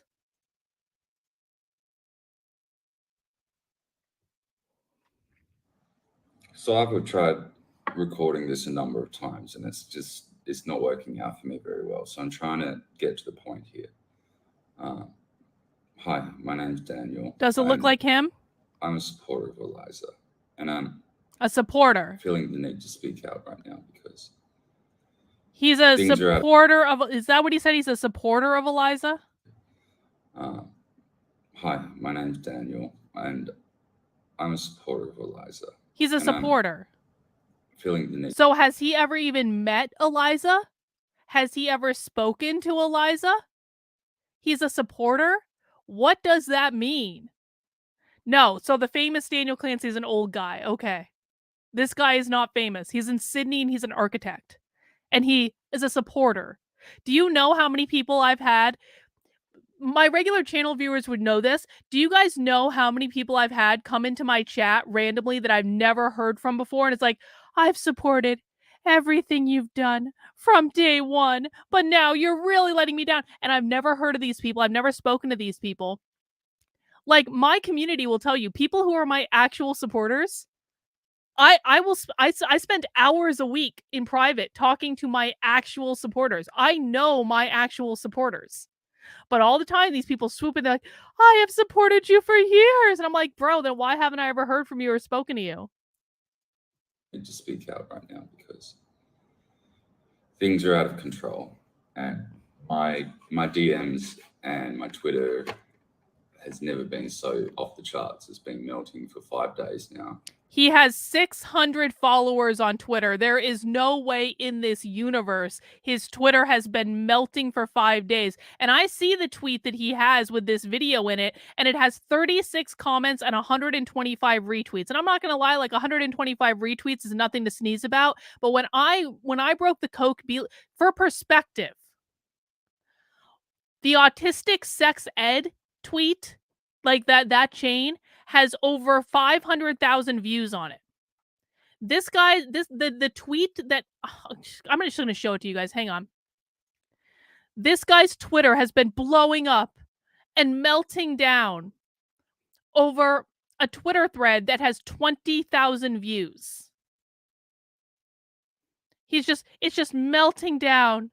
His Twitter is melting down. Look at this. He's getting like 2 retweets on things.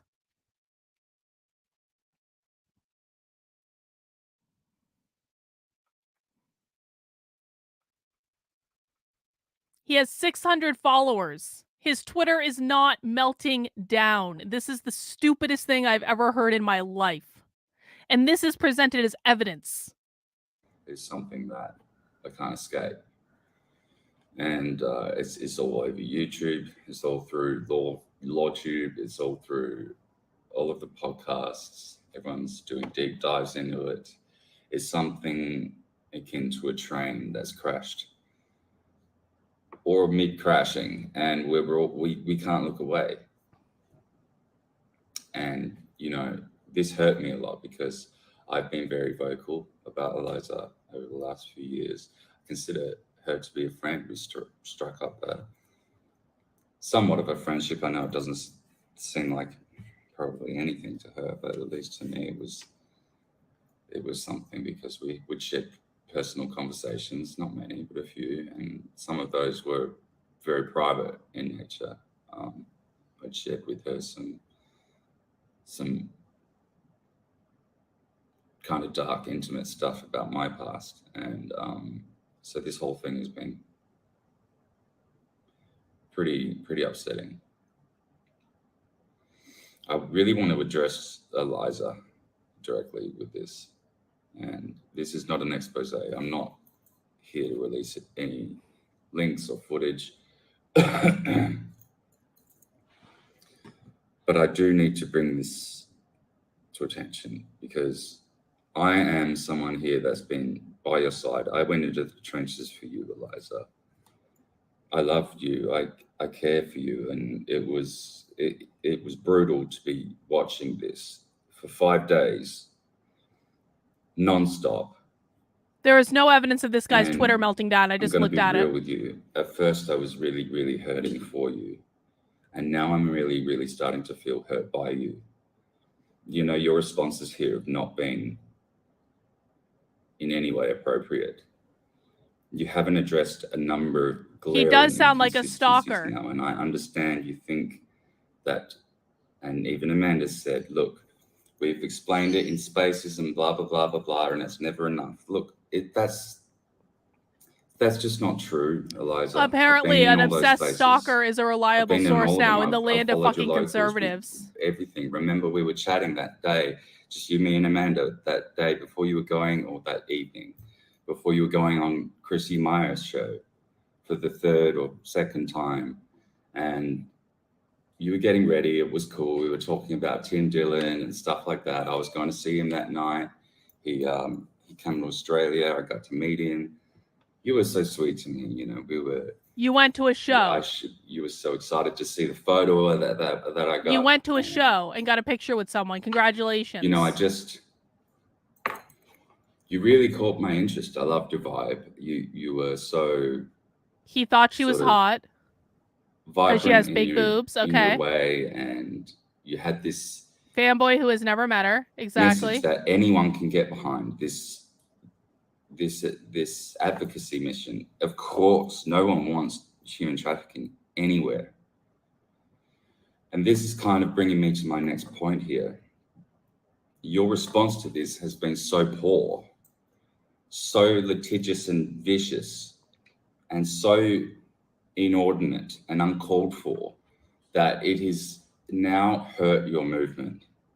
It now no longer matters what the truth is. Who the fuck are you? Because of the way you've approached this, and because of your use of your, I have to be careful here, but we all know you do have a special connection to Twitter through Ella Irwin. I've been in the spaces. I know the connections. I know how you've all come about. He was in a Twitter space. Ella is the new Yoel Roth. Okay. And he was in a Twitter these terms space. of service are being used fraudulently against multiple users now. It's not even violative stuff. Now it's getting down to things such as just links including your name in it. Does that mean this is going to be taken down? Is this going to be flagged? Am I going to be suspended for this? This is my opinion, my experience. You know, I shared things with you. Your lived experience. I'm angry about this. I've cried about this. I've had arguments with my friends about this. I went into the trenches for the longest time. You know, some of them are very vocal. This is so fucking creepy. Like, and got shared thousands of times. You know, it feels like there's a lot of egg on my face. And now I just think, look. That's true. I'd never dreamed to question you before. So many people were at me no one was adding you. No one was adding you. Trolls until I couldn't anymore.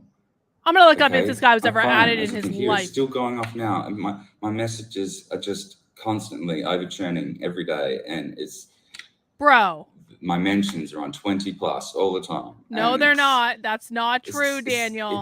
It's hard to watch this. Oh my God. If you do represent survivors, as you call them, from Andrew Tate, allegedly, then what is this going to mean for them? This situation has come to such a point where your veracity is in question no matter what you did, okay? Sometimes things happen to us in life where we have to address it no matter whose fault it is. That's just adult things. You put yourself out there. And to be quite honest, Eliza, his mentions are not on we've 20 at all seen how times. much I'm of a looking it up liar right you are now. And so it's really, really hard to know what to believe. Okay, I understand a lot of your messaging and can get behind that, you know, forced fraud or coercion. That's terrible. When you get into stuff like catfishing, sharing screenshots of stuff that was in the public domain, I'm sorry, I know maybe it comes from a nefarious origin. Then address that. We don't need to see your scars, okay? We need a consistent story that lines up with time that we live in, okay? It just doesn't add up.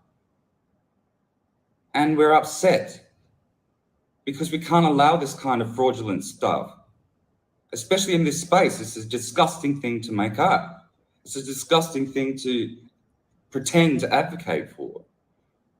And if you have done any decent work, we need to see more proof, because out of all the Twitter files that have dropped so far, I mean, even even the lawyer, even the reporters that are putting this stuff out don't have access to it. It's all filtered to them through glowies and lawyers. But even still, That's of exactly all of right. those exposés on Twitter, He's made up that which they you have a stood by relationship. in She the probably doesn't even know name who of this free is. speech, by the way. You said you would die on the hill of free speech. And now you're doing this. You and Ella Irwin and Amanda are doing this. He's literally just repeating the talking points. Elon, this is not good enough, mate. Who the fuck are you sold talking out to, bro? to someone who can't get their story correct. And I know you shared this stuff with Annie. That's dodgy as well. That story doesn't check out either. The Eve's Angel stuff, I'm sorry. It's all dirty. And I don't mean not safe for work dirty. I mean, it's all fraudulent on its face. And I'm angry about that. That hurts me. I've been through personal abuse myself. This burns trust in people. This burns trust in society. This is like when the idiots in that Twitter horde that follow that stalker account talk to that stalker account like they're talking to me, which happens, by the way, like all the time. This is unhinged. And this is actually like, we're going to watch it because like, I'm actually like, holy shit. This right now is reinforcing for me how insane people are on the internet. No offense to anyone watching. I'm sure you guys are fine. But like, these people are crazy. This is killing trust. This is killing Twitter. This is killing free speech. These are things that you are supposed to be standing for, and you're getting in the way of it. I haven't slept properly in 5 days. You can probably see from my fucking eyes. It's just... What are you talking about? This is not enough. This is not good enough. There's so many people that are angry and in my position right now. We're confused. At first we were hurt for you, then we were confused, then we were denying it, then we were angry, and then now we're hurt by you. So now you're admitting that you don't actually know her at all, and you're it just a seems that fanboy you that's watching her don't from care. afar. Wow. There is so much room here for forgiveness or clarity. If we are wrong, prove us wrong. Please prove us wrong. Again, this doesn't have to be your fault. Sometimes things happen to us and we just have to fix it. You're the only person alive who can fix this, Eliza. This is not going to stop. This is not going to go away. This is closing in on you. If you get litigious with people, they're going to start getting litigious back at you. And it may end up to a situation you can't afford. So can I please plead to you as someone who I considered a friend and confided in, can you please do the right thing and clear this air? This is not right. What's happened to Brittany Venti? You don't have to agree with everything she says. You don't even have to like her, but this does not line up with free speech. Why She is he didn't do anything crying? violative, and neither did the quartering, although he did jump on it. He jumped on it as a stunt. I get it. So I don't have as much sympathy for him, to be fair. But listen, now that everyone's starting to get suspended for this, and even just sharing this with your name in it, you've got your finger on the lever. This is very obvious, and we're angry about it, and we need it to stop. And we're not allowing of people that are fraudulent to enter this space and start advocating for things that they seemingly can't define.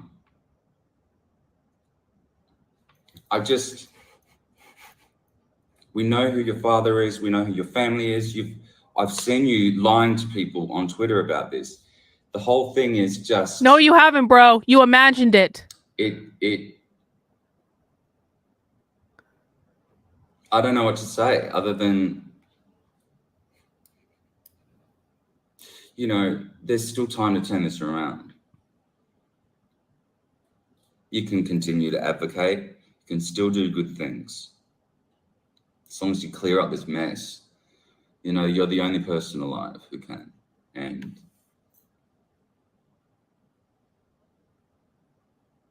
misappropriating this term of human trafficking,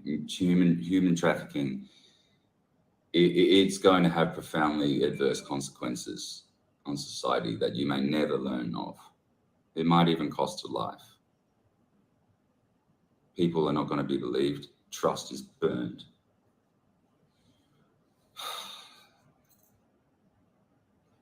So you can continue to advocate as long as you clear up this mess. You know, you need to come clean with who you are. Yes, they did. They elevated this psycho. It doesn't matter if you. And I got a lot of things to say about this when we're done this video. Quite obviously have reported to be enjoying it, and there's footage of all of that. There's receipts that people are calling exactly going around as if she needs their permission. It's too much to ignore now. Now I'm even open to accepting that there is, among all of this messy story, some horrible things that have happened to you. In fact, I think that is quite likely, and I'm sorry. The horrible things do happen, and you need to be honest about them, because the way in which you have described it doesn't add up. The way in which you continuously duck and weave and change and keep this term trafficking so fluid, it's becoming a problem. It's becoming a problem for the movement. My phone is still exploding. I have to get this out of my mind. I have to get this off my chest. I didn't want to say any of this.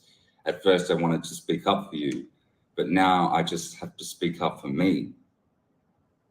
This is my personal feelings, and I'm sure this is not an isolated one. I know it's not an isolated thing, because my messages are full. People are sending me messages right now. No, they're not. Angry, confused. No. It's been going for days. No, he's lying. You can look it up on Twitter. I haven't known what to tell them. Everyone wants me to speak. They don't even know who you are, dude. And so this is what I have to say.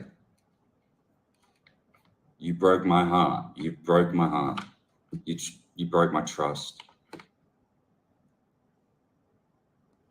Not for not giving every single detail about every single thing, but for lying, obfuscating, and your reaction, your reaction to this. You've been so litigious, claiming to be coming after Brittany Venti and the quartering and all these accounts, and it's not going to work out for you.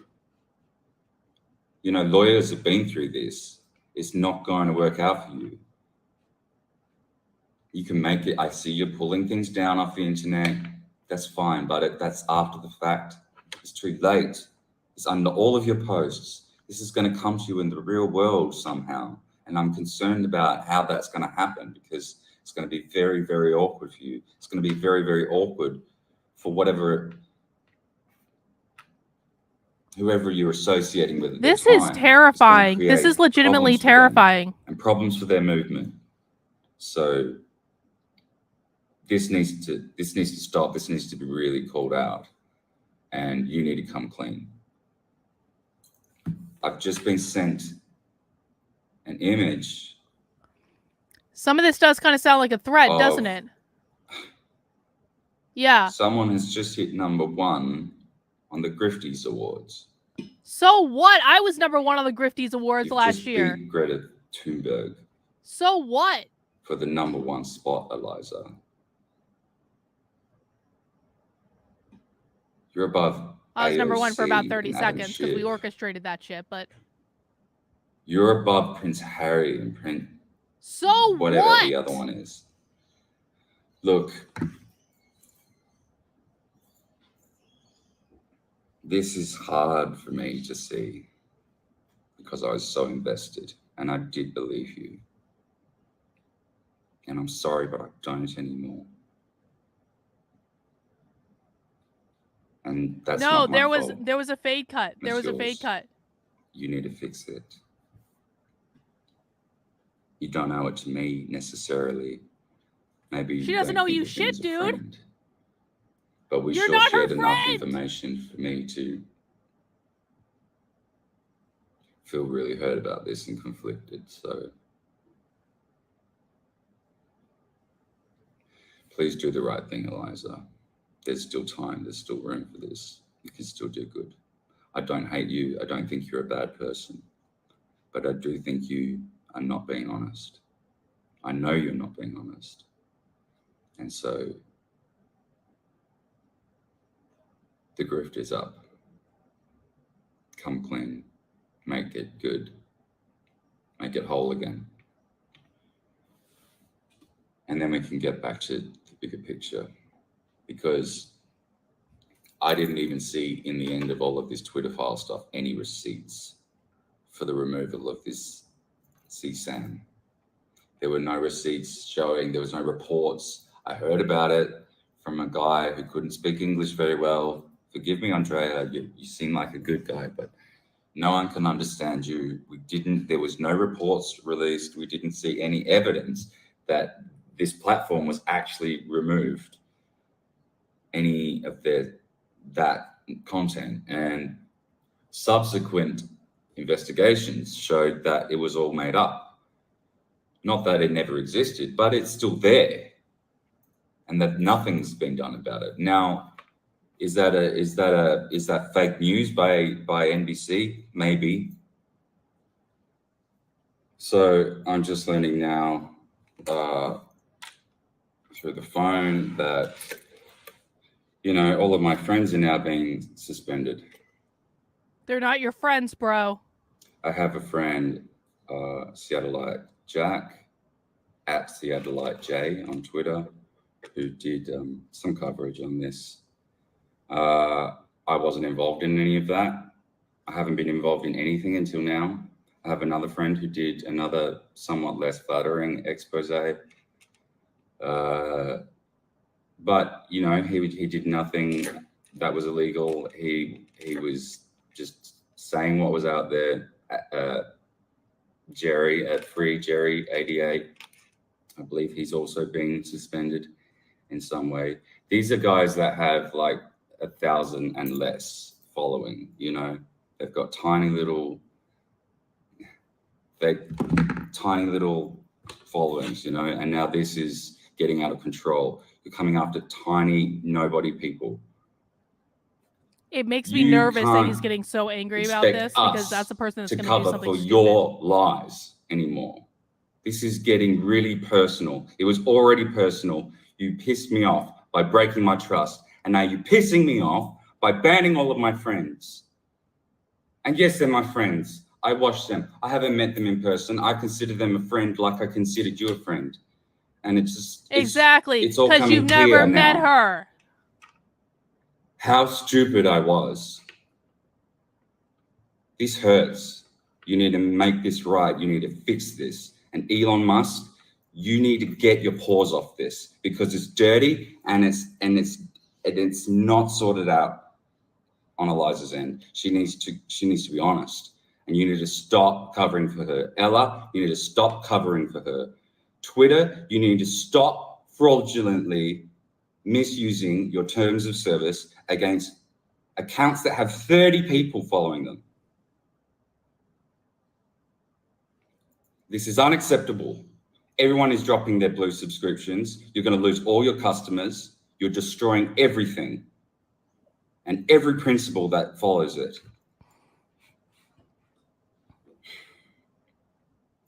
See? All this time I was right by your side. I stood by you for days until it was no longer possible. And it's not for lack of loyalty, but for need of the truth, for the sake of the truth. And it's not on your side, Eliza. Not this time. To think this entire time, I never knew that there were 5 different shades of Eliza Bleu.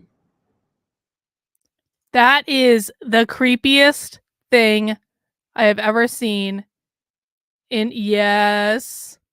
This is a parasocial gone awry. Yeah, that's exactly what it is. And you know what? I think that that's a great place to end the stream because we have now watched 3 hours of content on this issue, in addition to the stream that I did the other day. And in not a single one of those streams have we seen any credible evidence at all. This is a cancel mob that's been spun up for no good reason because Brittany Venti was fucking bored, and then the quartering was bored, and then fucking Chrissie Mayr wanted to defend her friend Brittany Venti and has done stream about stream about stream after this. And you know what happens? And that Farron chick, who has no evidence either other than, trust me, bro. Tree of Logic has no evidence at all. We have seen person after person after person after person after person have no evidence. And you know what the culminating result? You know why this is important? Do you know why we don't spin up cancel mobs and smear campaigns? Because of that last video we just watched. Because that person is unfucking hinged. That person has now been spun up by all of this. That person actually feels like he knows her. That person issued threat after threat after threat. When you spin up cancel mobs and run smear campaigns on the internet that have no basis in reality at all, you spin up lunatics. And those lunatics might be dangerous. I am incredibly unnerved by that video for so many reasons. Not the least of which, by the way, is I know I have people like that feel the same way about me as that guy feels about Elijah. I know there are people that exist like that because they talk about me every fucking day. And that guy was elevated by that last video that we just watched. By what was that guy's name? Not Chrissie Mayr. Hard Lens Media. That psychopath that we just watched was elevated by these two, who are pretending that an unhinged lunatic on Twitter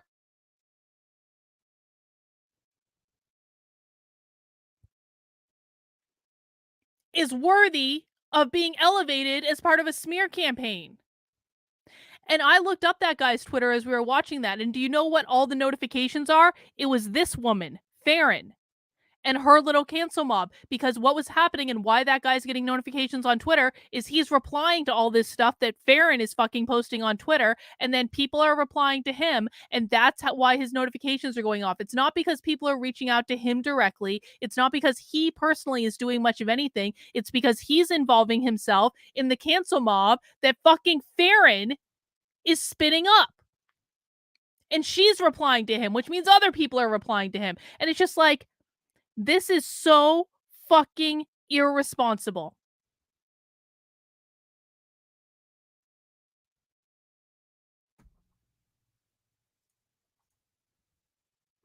This is so fucking irresponsible. I'm so sad for her. And I don't know what the real story is, and I don't know what her past is. But as I've said, I don't care. Because I know emphatically that she has actually been an advocate.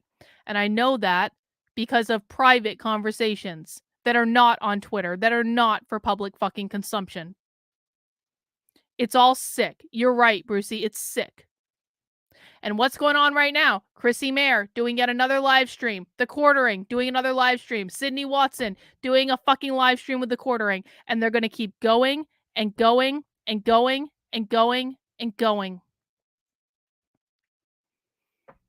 And the truth doesn't matter when stuff like this happens.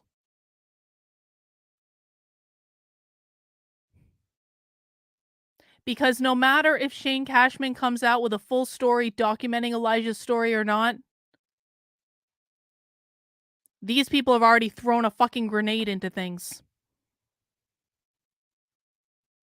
And now the people that have been listening to these people won't listen to the truth.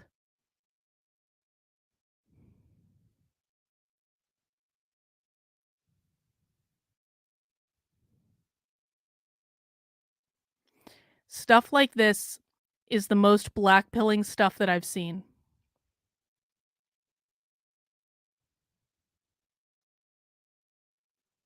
Because you really learn that exactly, they're getting their dopamine shots.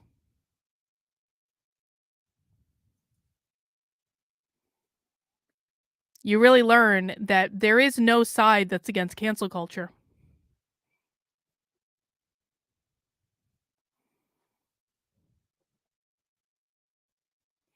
But there are people that have watched the stream today.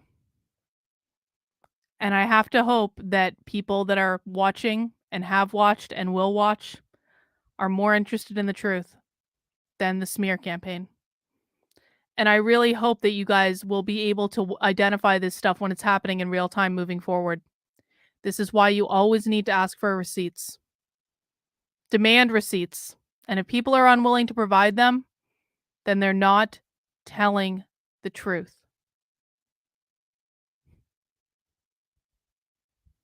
And nothing out of context either. If someone's showing you a clip, go back and watch the whole thing. If someone's showing you a paragraph out of an article, go back and read the whole article. If someone's showing you a single tweet out of a 2-hour conversation, like Newsweek did to me, go back and look at the whole conversation.